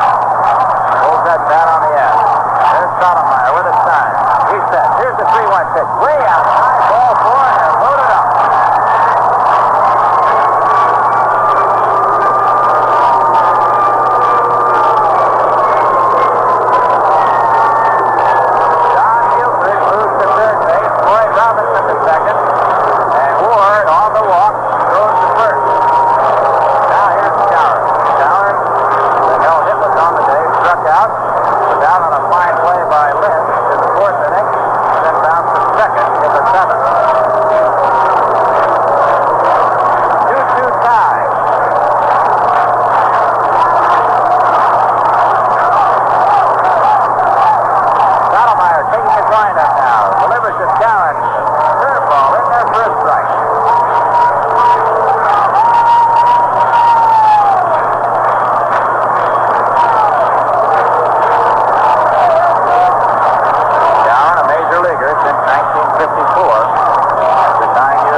Robinson and Ward has now jumped out in front on Bill Schauer. No balls, 2 strikes. All right, Stottlemyre gets the sign from Edwards. The runners at first, second, and third, moving up. The windup, the pitch to Schauer. Swings, and this is strike 3, and he got him. Strikeout number 3 by Stottlemyre. For the White Sox here at the bottom of the 8th, 1 run, 2 hits, no Yankee errors, 3 men left. And the score after 8 full innings of play, White Sox 2 runs on 5 hits, the Yankees 2 runs on 8 hits. So we got a new pitcher. Brand shine a new ball game at 2-2 on inning 9 and Jerry. Okay, Red, it's Frank Wilhelm, the other runner ball specialist for the White Sox. Ed Fisher, who worked yesterday, has been in 22 of the 40 ball games that the White Sox had played to yesterday. Now here's Wade Wilhelm. He's been in 12 of them, including today's action. Wilhelm is 0-1.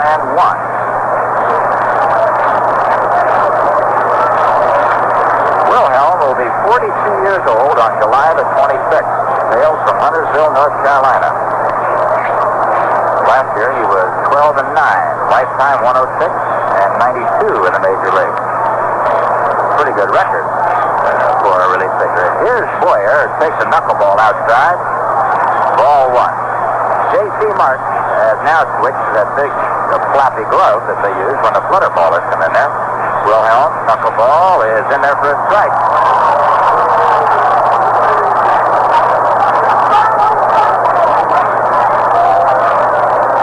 Nicholson and Hamilton still throwing in the Yankee bullpen. Looks like we'll have a pinch hitter. Strike two. Boyer swings and misses. In fact, Horace Clark is going to come on to hit for Doc Edwards. He's in the on-deck circle right now. So Johnny Keane going to his bench. It's a 2-2 tie, top of the ninth. Here's Wilhelm again. Boyer check swing foul down the first base side.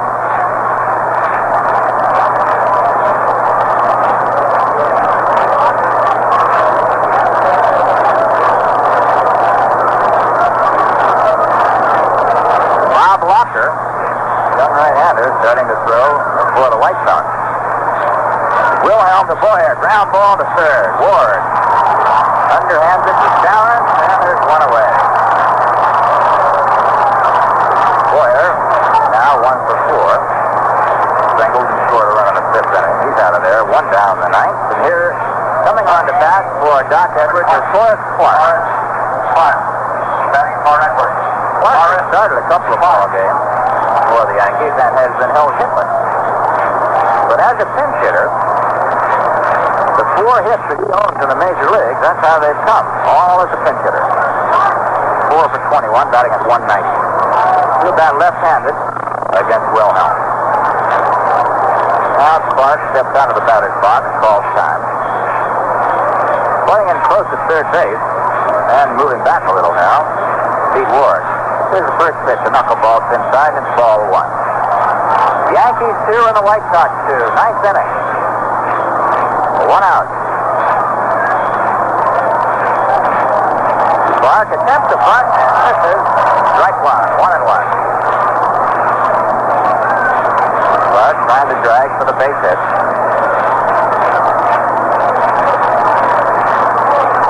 Wilhelm again to Clark. Strike 2. Right down the middle.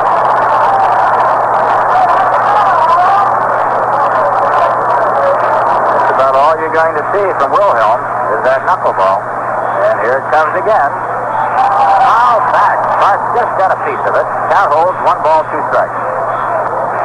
One thing about a knuckleball, no matter whether you know it's coming or not, the chances of hitting it aren't helped by the fact you know it's coming. Too unpredictable.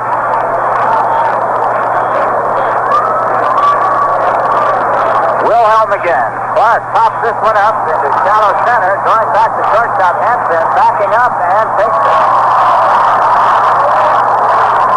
2 up and 2 down in the ninth inning. Now the pitcher Mel Stottlemyre's got a hit for himself.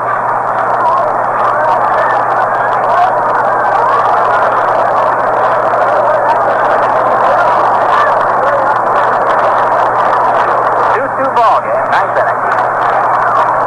2 out, nobody on. Stottlemyre is 2 for 2. Single to left, single to center, sacrifice in between. Knuckleball is high to Stottlemyre, and it's ball 1.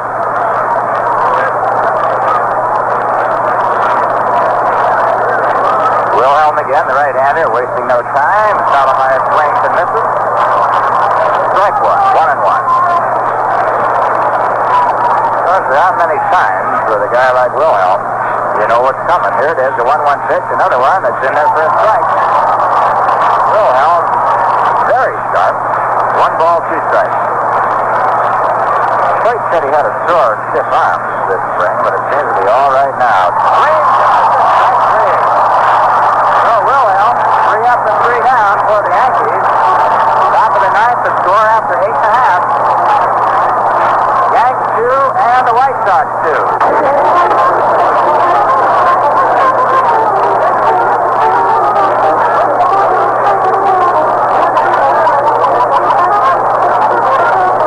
Hey, we got a new catcher for the Yankees. Bob Smith has come on. Doc Edwards went out of the game, and Horace Clark came on as a pitch hitter for him. So Smith comes on to catch.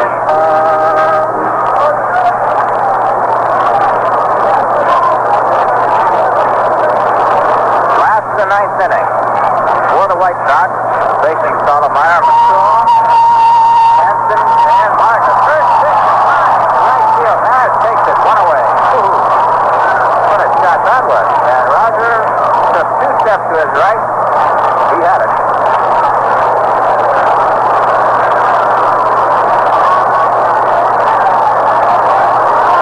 Now Ron Hanson comes on. Hanson walks, bounces to third, line to left. Here's a guy. He can hit the home run. Dangerous man. Stottlemyre into the lineup. The pitch to Hanson. Ground ball. Boyer. Nice play. Moving to his left. Over to Peppercorn. 2 outs. Well, 2 pitches, 2 outs. We're in the last of the ninth, and coming on now is the catcher, J.C. Martin.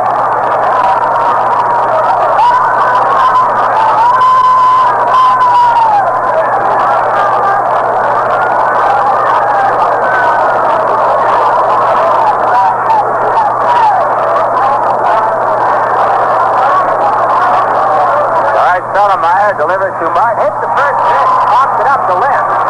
And that's something you don't see very often. 3 pitches and 3 outs. Oh, it's 3 up and 3 down for the White Sox, and we go into extra innings after 9 full innings of play. The totals, the White Sox, 2 runs on 5 hits. The Yankees, 2 runs on 8 hits. So as we move into the 10th inning, Blake Wilhelm is the batter, and we're going to have a new broadcaster. Mr. Barber? Well, Jerry, I'd like your definition of new. You know, I said Hoyt Wilhelm is the batter. I mean, he's the pitcher, because the Yankees are hitting. Just want to clear that up so that the people know where we stand. Well, I don't know about clearing this up, but I'll say that nothing is coming easily for the Yankees right now. Here they got a beautifully pitched ball game by Stottlemyre, and we're into the 10th inning. That Sliver, Jerry told you that just got inside third base. That pitch hit in the 8th inning has upset things, no end. And here we go, inning 10, all tied 2-2, and Wilhelm on the mound, and Lynn, who's hit in 1 and saved 1, is up. Fouls it off. Now, there's no reason to say that Wilhelm is throwing a knuckleball every pitch. He just is. And, Jerry, you know what Charlie Dresden, who manages the Tigers, will be at the stadium tomorrow, by the way, taking over the reins again after his spring heart attack. You know what he says that a batter ought to do about a knuckleball? We'll see, there's what. All outside. 1-1. Well, I'm waiting to hear because if he'd have told me 20 years ago, I might have had a chance. Well, you have to remember that if we use what Dresden said, we're using it for rhetorical emphasis. There's a hard hopper. Said they scored, now in foul ground. Makes the catch and wins it out. 1 away, top of the 10th. Well, we will quote Mr. Dresden verbatim. His advice to a hitter about a knuckleball. Sit at it. 1 down, top of the 10th. And here's Bobby Richardson, who's 0 for 4. Take one that's in there. Yeah, Jerry. Red, can I ask you what happened after you sit at it? Well, I think Charlie said that before Wilhelm got in the league. Right-handed throws, there's a knuckle, fouled off. Strike 2. 1 out. 2-2 ball game. Hooked into a doozy. Here's Chicago. Wilhelm, the veteran, knuckleball specialist. I think it's been he's got the best knuckleball in history. Pitches, there's a hard pop-up. And here's the second baseman, Al White. Andrich, he got it. Oh, 2 down. 2 up to Wayne. Well, this ball game is rolling. Hanging at 2-2, and here's Marek, who is 0 for 3. Walked in the first inning. Roger has played this entire swing, Detroit, here in Chicago. Then the swing reverses, blows back to the stadium starting tomorrow with Detroit. Pitch is high outside. Ball one. Wilhelm not only throws a knuckler, but he throws variations on it. Makes it do different things by the way he releases it. There's a knuckleball breaking line side ball, too. 2-0. 2 down. The Sox have the overshift on Maris, which of course is new. 3 infielders between first and second. The right-hander delivers. High outside ball 3. So Wilhelm, unable to locate the strike zone, is behind on Rogers, 3-0.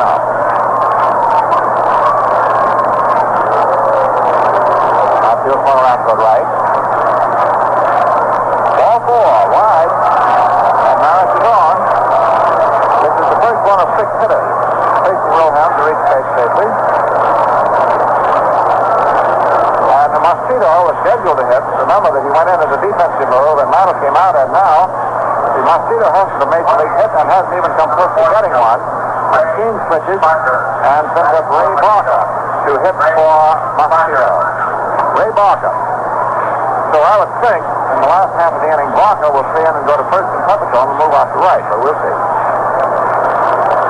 Anyhow, here's Barker, B-A-R-K-E-R, hitting for Mosquito in the 10th inning. Left-handed batter.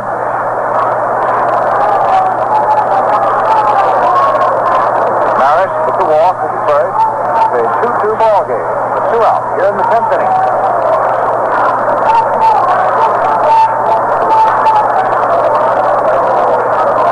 We'll have to kick a little bit around. There's no concern about how the Yankees are going to get home. They have a sort of plan, United. It'll wait.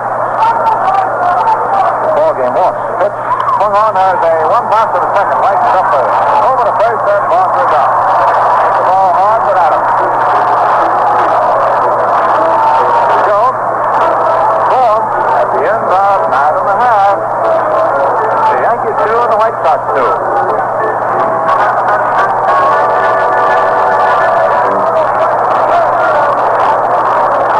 Now the defensive change. Peppercorn goes to center field.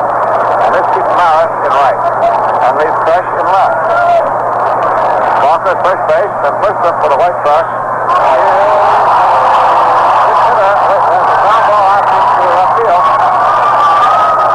White, the second baseman, who was hitting hits for the pitch, and now comes up in the right spot, singles into left, and the White Sox on the first pitch in the last attempt have placed the winning run at first base. Al White, who went in to run for Bridges, and pitched it in the double. So a single to left, White is on, and this is hit number 6 off Salomon. Now in the 2-2 ball game, we have left fielder Cater, who's singled in the 8th, knocked in a second and then tying run for the White Sox. Right-hand hitter, the Yankees have to play for the bunt. The throw is over to first base. Salomon probably threw over there, mainly to find out if he could, but the reaction of the hitter, what's up? Now let's see. Walker holding first, draws another throw.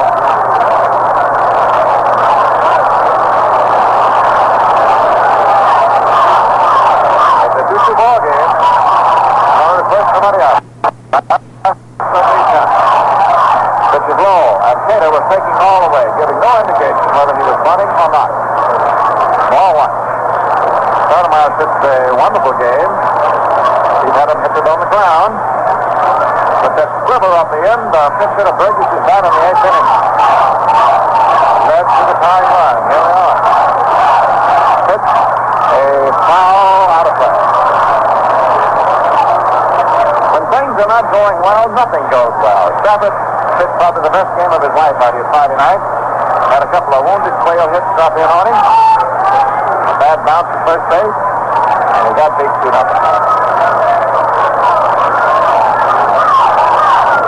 Here's Sotomayor. Any other day would have had a 2-1 win. He's now struggling and got a real threat in his hands, 2-2. Pitch. High. I don't mean hello. Ball 2, 2-1. White, who can run, he went in for that specialty in the 8th inning of the 10th runner and scored the tying run. There's it, Terry.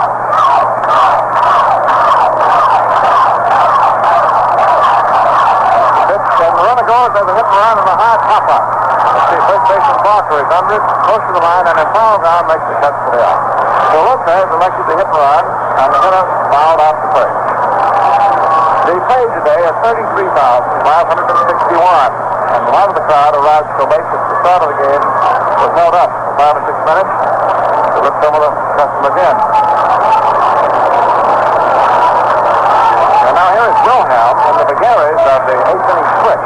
He wound up hitting second. And here he is. That is hitting in the number 2 spot of the batting. The right-hand batter, he is a notoriously poor hitter as pitches go even. Boyer way in, firing the plate, looking for the bunt. Settled out pitches, and Wilhelm was set to swing and then took it high.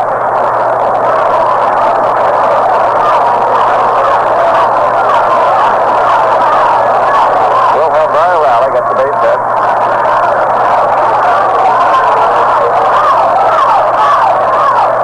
Walker holding first against White.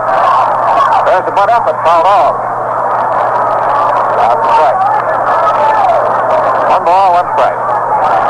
Puccinello, the third base coach, goes over to the dugout to check with Lopez.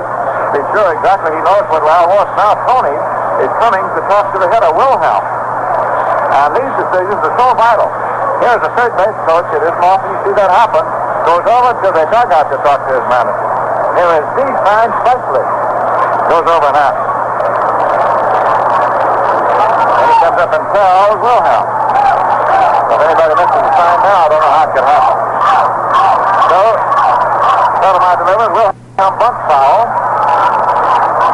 But they've kept the bunt on. Now with 2 strikes on Wilhelm, we'll see if they still keep the bunt on. It's a 2-2 game. I would say the chances are that Wilhelm will still be bunting. Lopez hoping to get something constructive out of it at that. Boyer thinks so. He's halfway home from third. Sotomayor sets, pitches. Wilhelm bunts foul, and he's struck out. And throws his bat down in this strike. Wilhelm tried to bunt him over 3 times. Foul ball. So we now have 2 outs. That's the strike. Foul bunt plus 3. 4th strikeout for Sotomayor. And here's Floyd Robinson.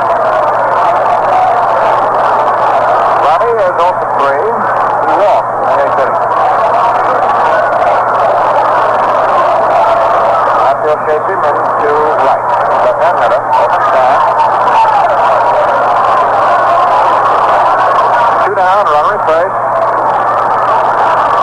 Sotomayor throws to first, and both with White slid back. Up the bag with a hand.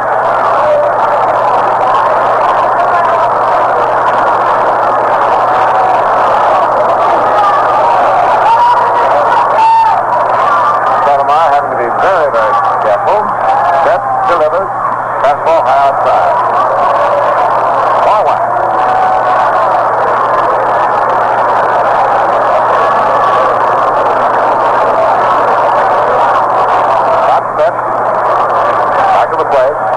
Over the catching in the 9th inning after Edwards, starting catcher, was pinched at 4.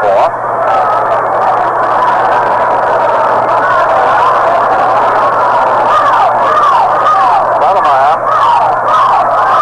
gets first, delivers, there goes Weiss to pitch his second, there's the throw, and he steals it. And the winning run gets to second there. He steals it. This is the second White Sox stop this afternoon. So White goes.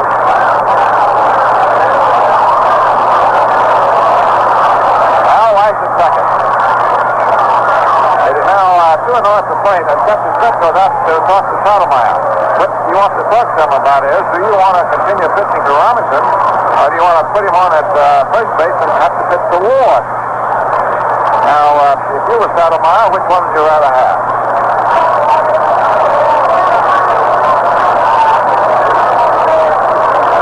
Smith hasn't given a sign yet. Smith is going down to give the sign, which means that they're going to continue working on Robinson. Ward is the toughest man in the batting order, I would think. Now he got the winning run at second. 2 out. The pitch is outside, ball 3. And now Sotomayor cannot afford to lose this next pitch. He'll have to put all on if he can, walk in if he has to. 3-0.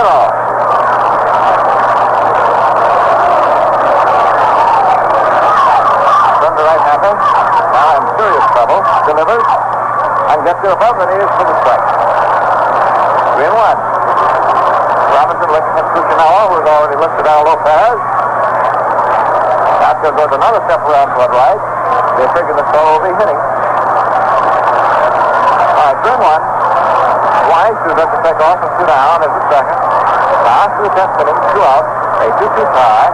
The pitch is strike 2. That's the outside, right side.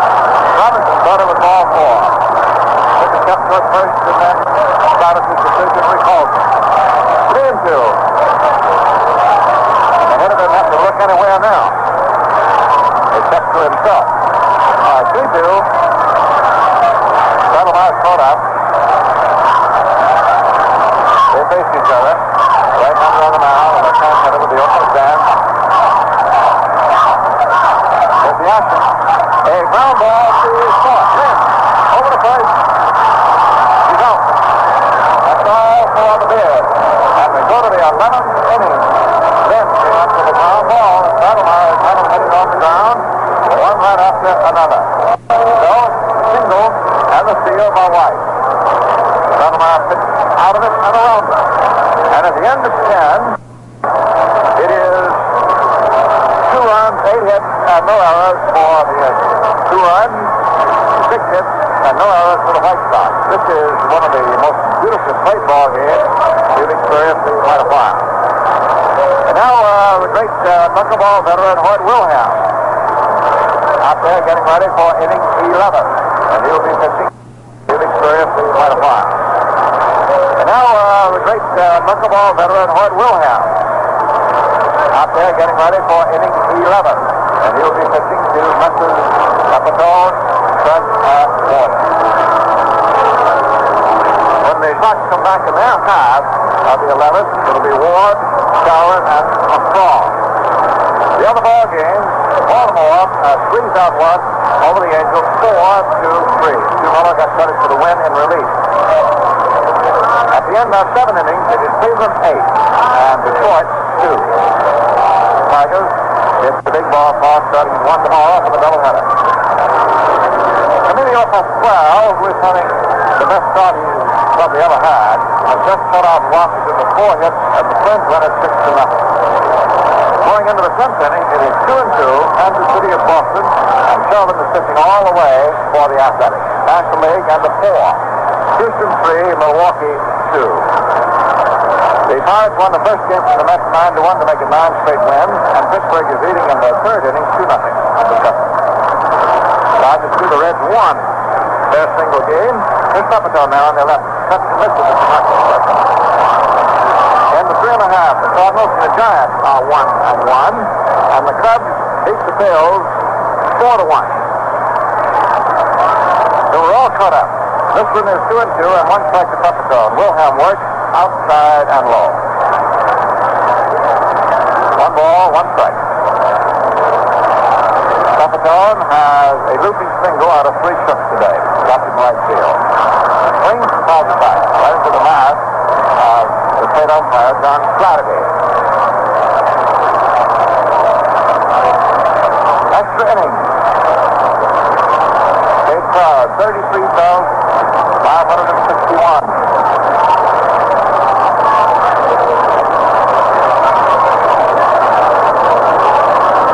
Wilhelm, no hurry.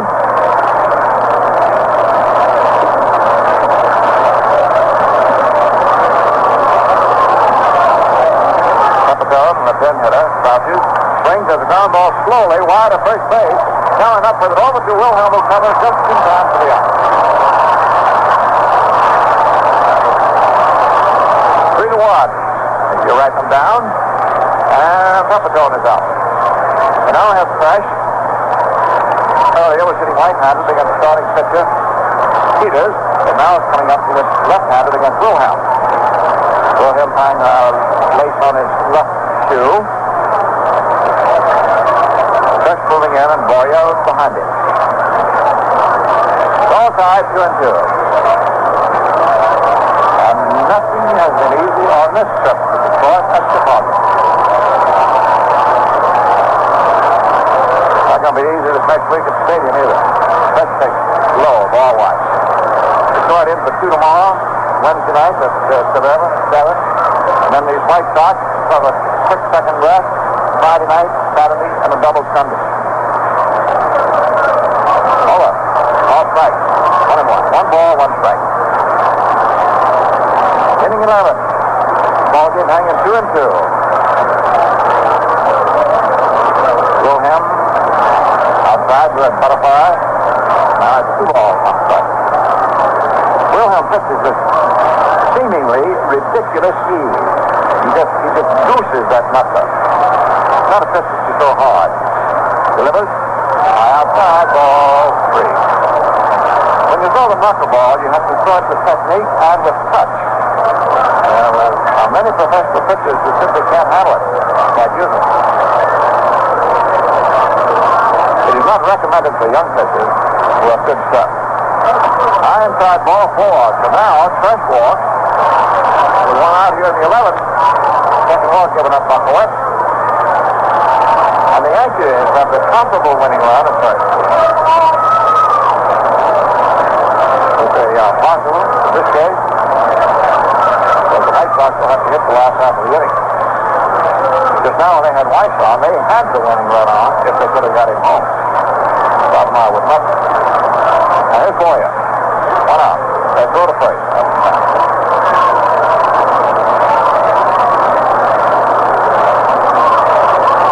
Boyer up. Smith on deck.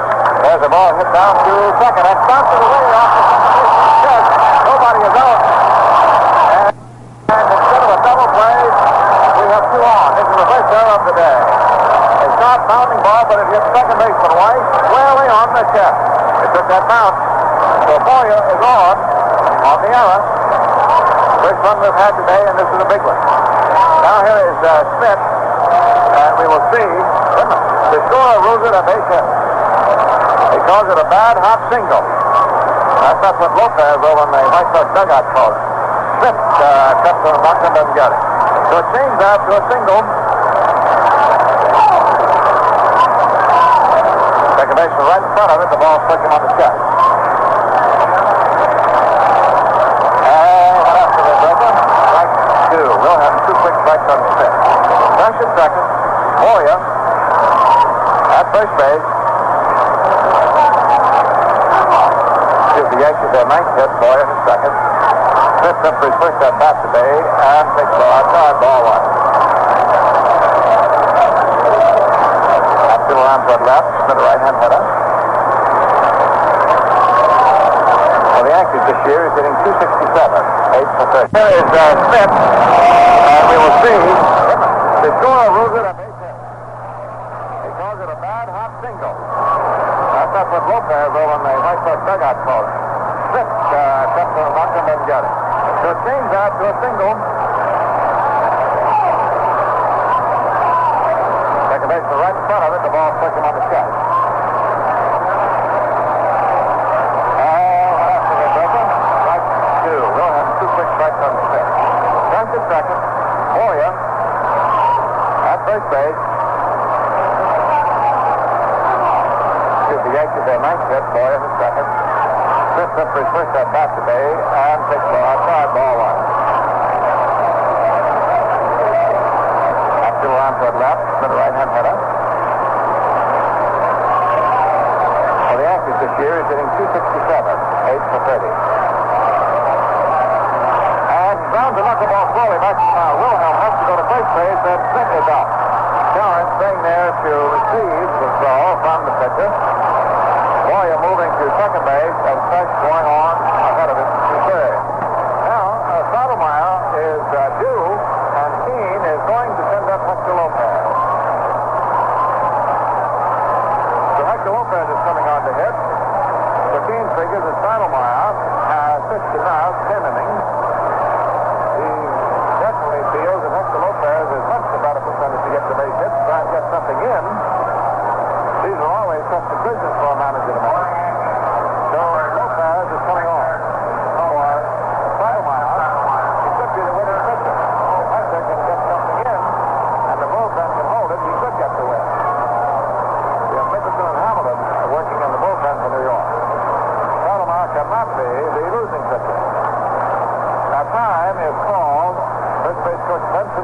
down to second. And he's taking the cross cap to Boyer.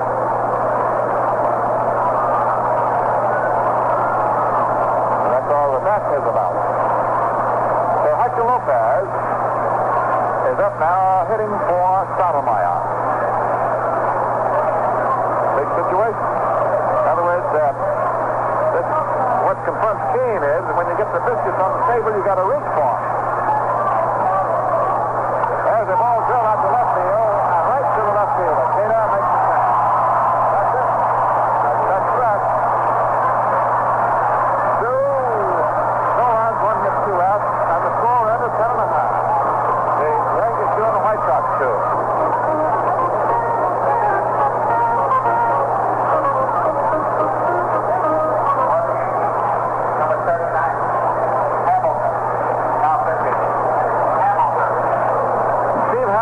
Out of the bullpen. It's his game to win or lose. 2-2 as we hit it to the last of the 11th inning.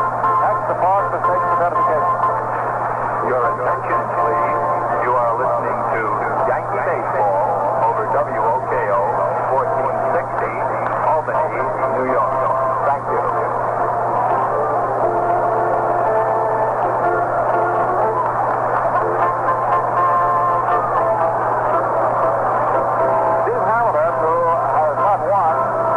Lost a game this year, we're leading for the 10th time.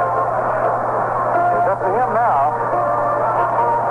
So Stottlemyre's out on it. And it's a very grim hitter. 2-2 ball game, last half of the 11th. Steve, 6 feet 7 inches. He's ready, about to fit back in the plate. Pete Ward will be first up. Ward hit a home run for the first White Sox column.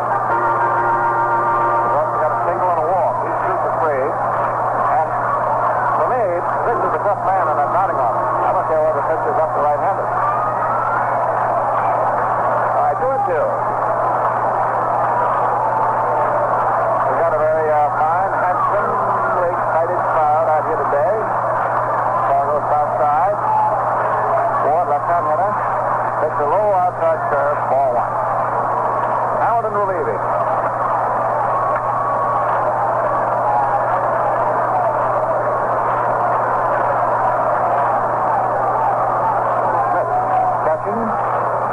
Ward takes ball 2 against outside. Walker is the first baseman. Richardson is second. Lynn is short. Boyer at third. Fresh is in left. Peppercorn in center. Marriott in right. Hamilton pitches 2 all. And it's 100 missed by Ward. Steve pulls the string and had it over. Nicholson continues staying ready in the Yankee bullpen.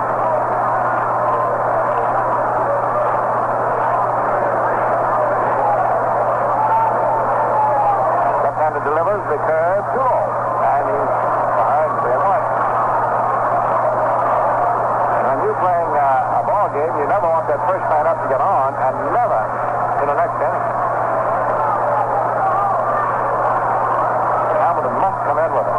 He delivers, and Ward swings on it, pops it up. It's a high foul. Here's first baseman Walker, takes a trip, and it is Smith staying with it. For a second, it looks as though there might be a little indecision on who was going to go get it.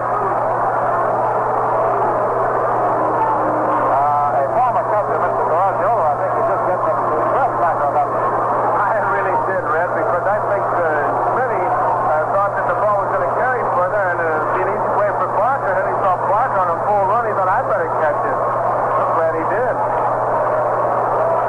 I think he had better catch it. I think he gets better. I don't think he's better, let it drop, wait for the next. Okay, now Hascara, right-hand hitter, and hits the hot one right through in the center of base hit. He almost took a leg off Hamilton. Yes. Boy, you could have hung out the whole family clothes on that one. The line drive, it never got more than waist high, and Hamilton had to pull one of those stilts back out of the way. So, Cowan has shot right through into center. So with 1 out, this puts the winning on at first base for Chicago. This gives Cowan his first hit of the day. Hit number 7 for the White Sox, and third baseman Boyer comes over to the mound to talk to Hamilton. Now Captain Smith comes out, and they're going to have a runner for Cowan.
may switch Paul Nicholson back for left-hand hitter. This is up to the managers. But Keane has now taken Hamilton out. So Hamilton's been in there for 1/3 of an inning. We will check again on Nicholson, who was down on the bullpen. Wait and see who comes out of there. And so it is, Pete Nicholson. Joe, you've been involved in these things many times. How much checking of battery time goes on? Well, I would say in a spot like this, Red, a great deal bordering more on reminding him to make sure that for some reason he doesn't have any doubts in his mind about it. You try to make him even simpler in a situation like this than ever before, but you do want to be sure you are together. And then the little basic reminders such as, Pete, if the ball's hit back to you now, you know what you're going to do. Yeah, I'm going to go to second base. Well, who's covering? Well, I've got to find out. In a spot like this, probably Bobby Richardson will be covering. Little high school plays may appear, but in the heat of a ball game, sometimes the pitcher will forget it, and so you have to remind him. So I say a lot of it, Red. Okay. Now we have Nicholson. Lopez is staying with him. Even though Keane switches, Lopez is not. So Nicholson's up there, and this is the fellow that can be a feast or a famine. Down at first base, the waiting runs from Chicago if they can get him in. 2-2 Nicholson, all right-handed pitches. Nicholson, a big brawny right-hand hitter, pulls back from an inside pitch ball one. 33,561 paid, and I haven't seen a single soul start for an exit.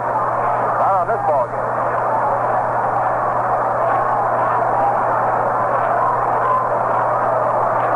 Nicholson, in the tough release spot, delivers, foul arm, over for the strike.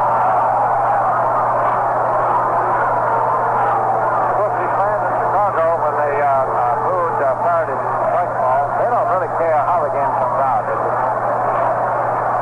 not much.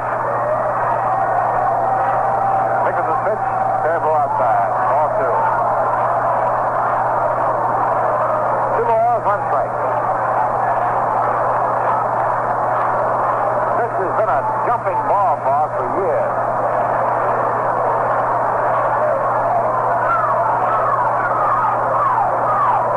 So the first nothing doing.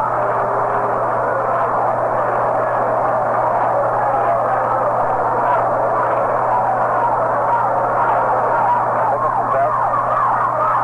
Pitch hung on as a high foul back. 2-2. 2 balls, 2 strikes. Just ran down the White Sox roster and dug out the fact that they haven't got any left-handed hitters over there in the dugout except for Pizarro, a pitcher.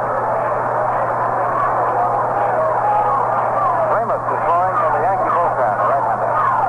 Nicholson gets the runner at first, pitches, and it is actually swinging. He's still in the farm ball. Nicholson had this pitch, and he's the one that caught it to bottom. Jim and the rest of them how to use it right here as far as Nicholson is concerned. Looking out. Now we have 2 men out in the last half of the 11th. And the hitter is shortstop Henson. All tied, 2-2. Down at first, left to take off. The pitch. Over. Change up on up. Ball strike. We had a wonderful sunshiny afternoon. It's been a little chilly, a little windy. This has been very interesting cold weather out here in the Midwest. Pitch, swung on and missed. Serve off the end of the bat. Strike 2.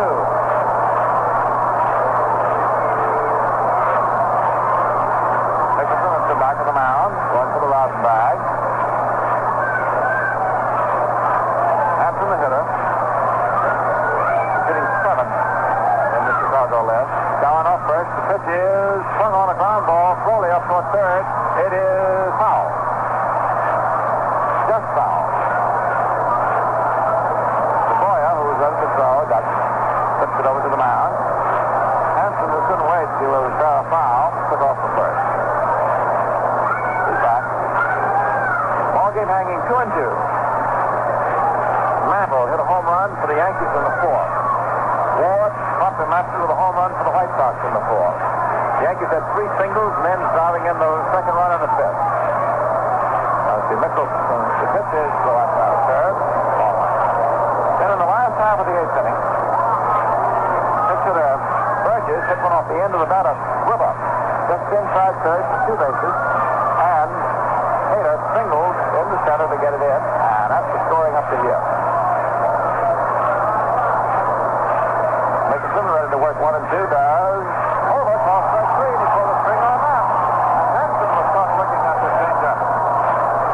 Takes the third strike. 2. We're going into inning 12.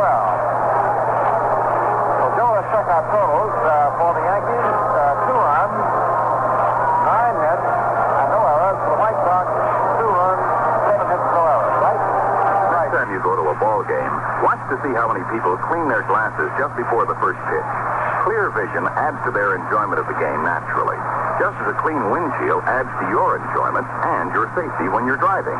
That's why Atlantic Red Ball dealers are so particular about cleaning the windshield for every customer, every time. Weather permitting, of course. They always offer to check the oil, too.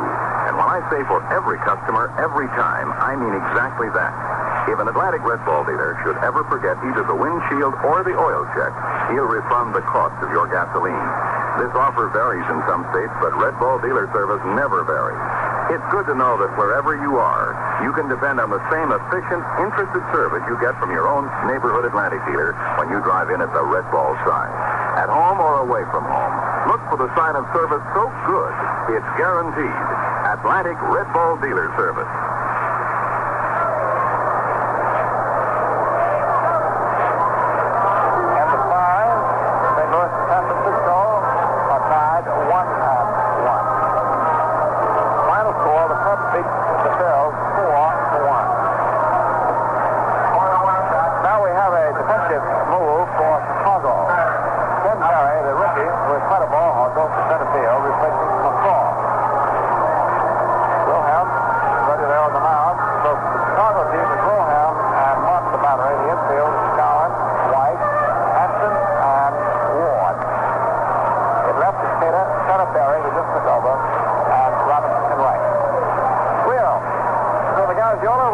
Into one.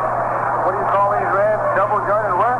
Doozy. We got a double jointed doozy here. Limbs. The first big swings, a fly ball. Center field. Barry coming in fast. He's there. Makes the catch and there's 1 out. On the very first pitch, Limbs flies to Barry in center field.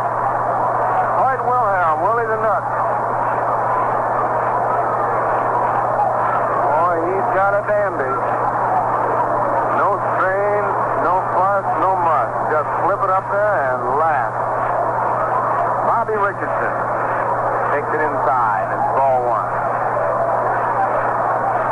1 ball, no strike. Top of the 12th. Wilhelm delivers.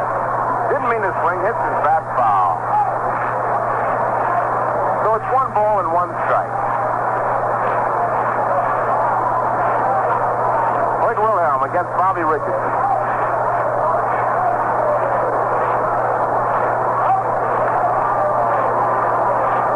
Wilhelm ready again. 1-1 pitch. Run it and pops off the Weitz's head into right center field. Bobby Richardson tried to push the ball past the pitcher and bunted it high and hard over the head of Al White. Even when you bunt that knuckleball, it's going to do tricks. That's about as long a bunt single as you'll ever get. Bobby is on, and now it's Roger Maris. Well, if you keep battling and battling, you're going to get on, and Richardson did. Good lead. Here's the pitch to Rogers. Swung on, bouncing ball right to big boy. Knocks it down. Goes to second. It's not in time. Roger Maris trying to go against that Jim Noble player is a real tough luck. Ward knocked the ball down. Did not get Roger at first. He fired to second, and Bobby Richardson went sliding into second base. So, Maris is on with the single. Richardson is on at second base. 1 man out, and Ray Barker is the hitter.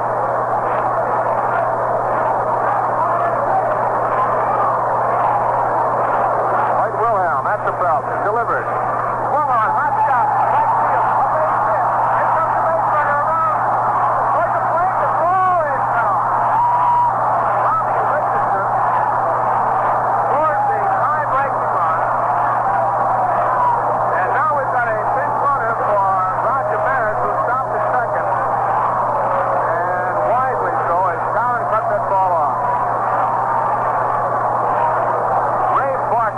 that ball hard against Wilhelm, and he comes through with a big base hit. 3 singles in a row. It's a 3-2 ball game, and now Joe Pepitone is the hitter. Art Lopez is the fifth runner for Maris.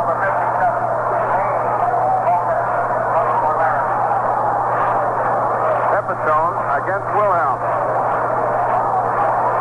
Art Lopez at second. Barker at first. The pitch by Wilhelm. Swung on and missed. Strike one.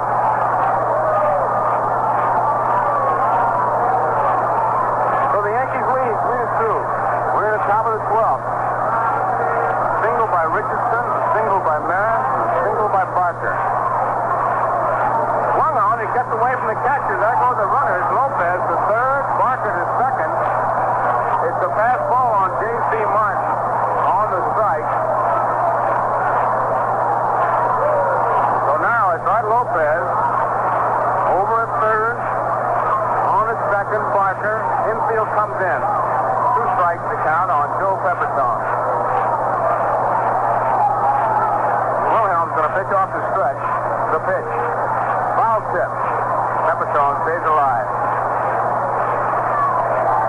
Lopez at third. Down Flaherty, the plate umpire, checks his mask.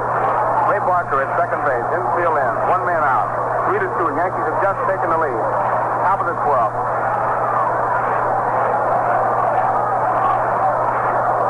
Wilhelm, full windup now. Swung on and missed. Struck him out.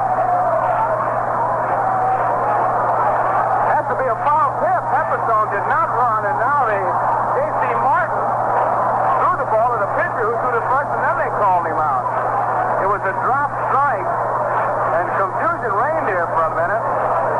Thornton almost screamed, run, run.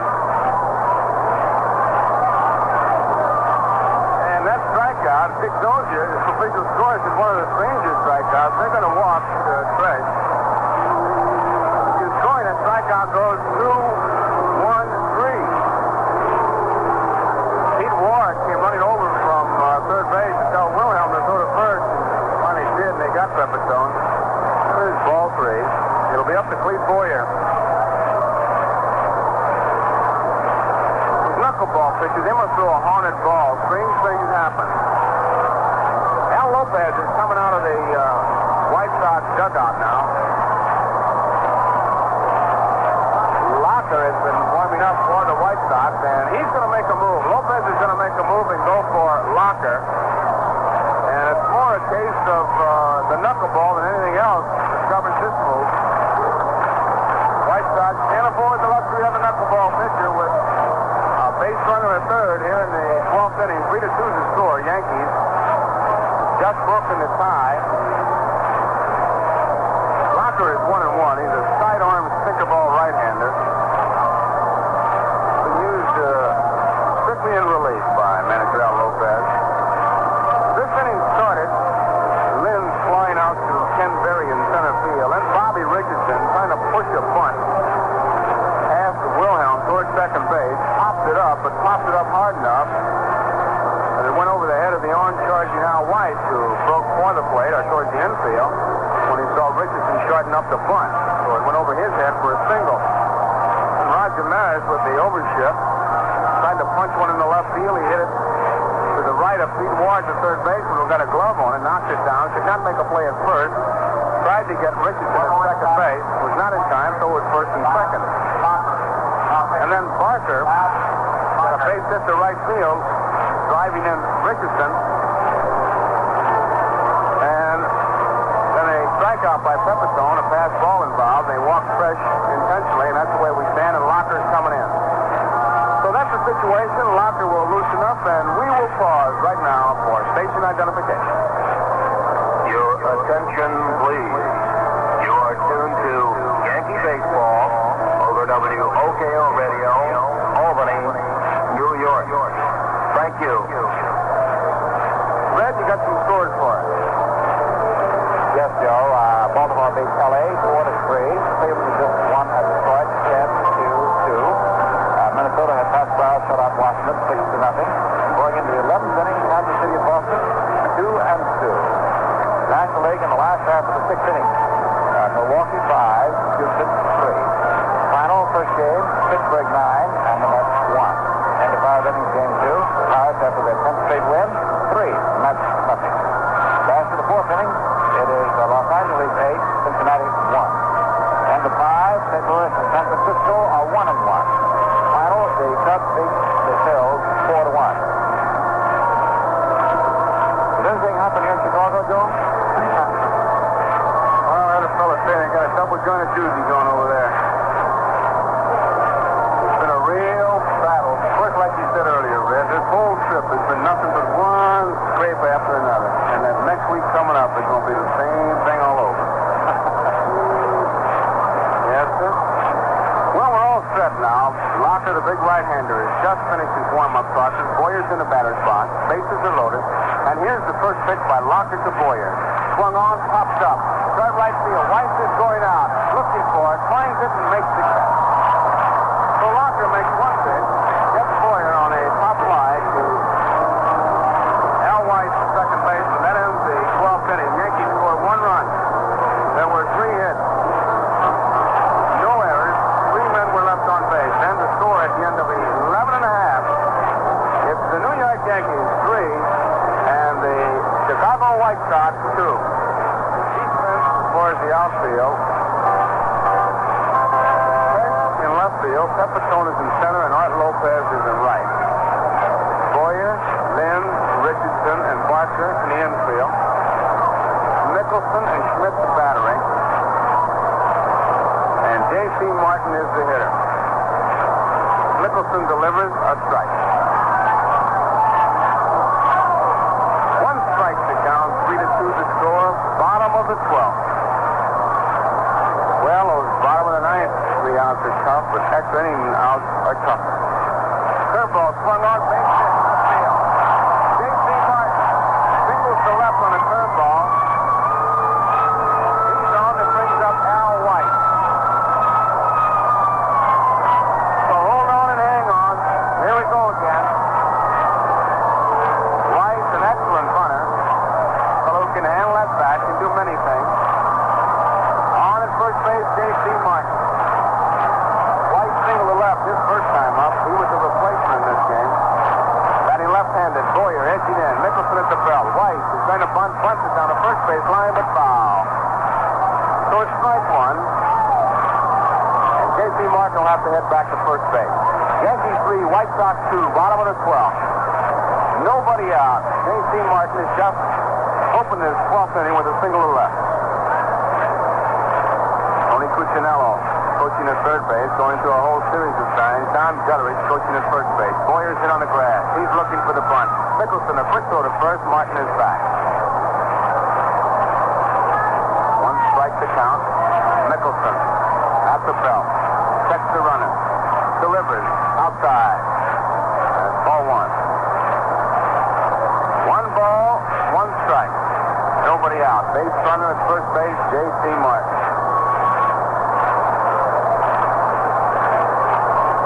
Boyer in on the grass.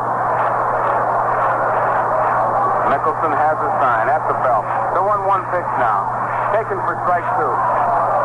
Al Weiss is starting up as if the bunt. Took it. Thought it was outside. Flipped the corner and the count runs 1 ball, 2 strikes. Well, a lot of times, the man will do when that bunt doesn't work. Guess the fellow can handle that bat as play hit and run. Just to stay away from that double play. Boyer's dropped back just a little. 1 ball, 2 strikes. Quick throw to first. Back easily is J.C. Martin. Nicholson gets his sign from Bob Schmidt. Checks the runner. The pitch is outside. 2 balls and 2 strikes to count now.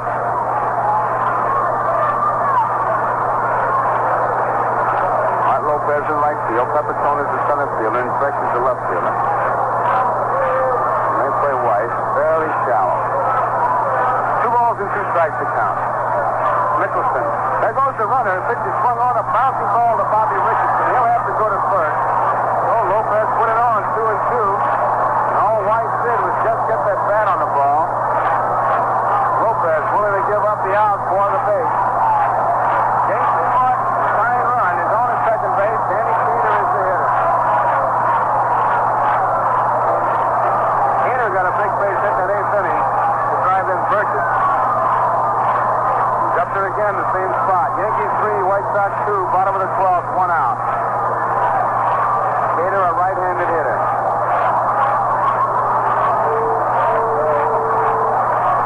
Mickelson delivers, foul back. Strike 1. Locker was in the on-deck circle, but now Pizarro has come out. He is the last of the left-hand hitters on that bench. 1 strike to count.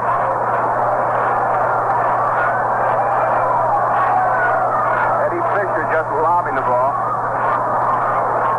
out in the White Sox bullpen. 1 strike to count. 1 man out. J.C. Martin leads off second. The pitch is a curveball. Swung on and missed.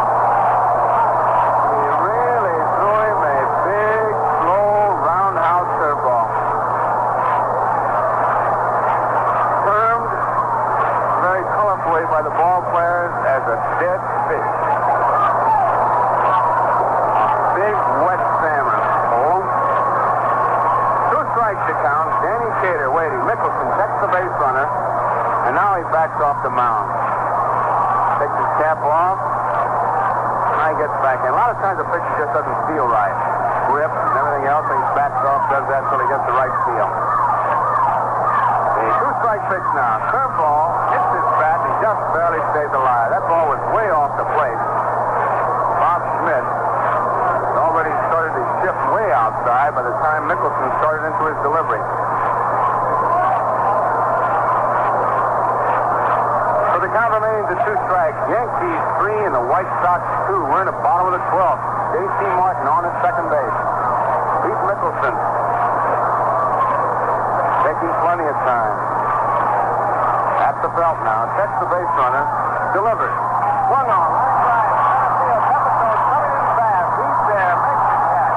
Fires into second base, and J.C. Martin flies back in. In time. So there are 2 outs, and Juan Pizarro will be the pinch hitter for Locker.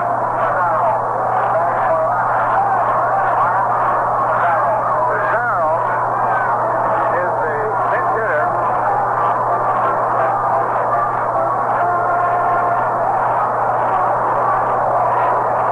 Pizarro, the last left-hand hitter that manager Al Lopez has. J.C. Martin at second base, 2 outs. Mickelson delivers. Outside, ball 1. 1 ball, no strike.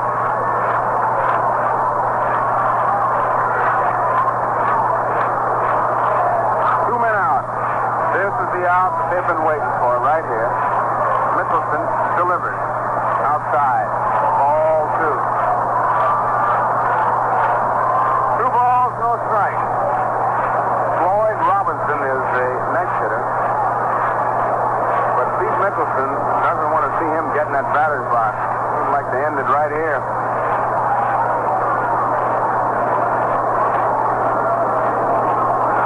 2 balls, no strike, 2 outs. J.C. Martin edges off the base at second. Here's the pitch. Ball 3.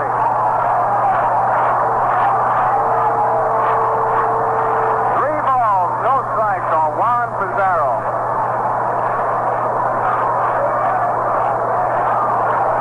Pizarro a pinch hitter for Bobby Locker. And Mickelson has fallen behind, 3 balls and no strikes. Delivers 3-0. Right. So now it's 3 balls and 1 strike. J.C. Martin a couple steps off the bag at second. He's the tying run. Yankees 3, White Sox 2, bottom of the 12th. Mickelson kept his sign from Bob Schmidt. At the belt, checks the runner, delivers 3-1. Swung on, fly ball, drive right field. Art Lopez coming in. Bobby Richardson going out. Richardson and Lopez, they collide, but Richardson holds the ball. And the ball game is over. And Richardson puts his arm around Lopez and says, buddy boy, that's the out I waited for all afternoon. And so that's it. The ball game is over. The Yankees in extra innings defeat the Chicago White Sox. And there are heroes all over the place this afternoon. And I'll tell you, a tremendous ball game here. So the Yankees, with an extra inning win, a good one to go home on, I'm starting to say heroes all over.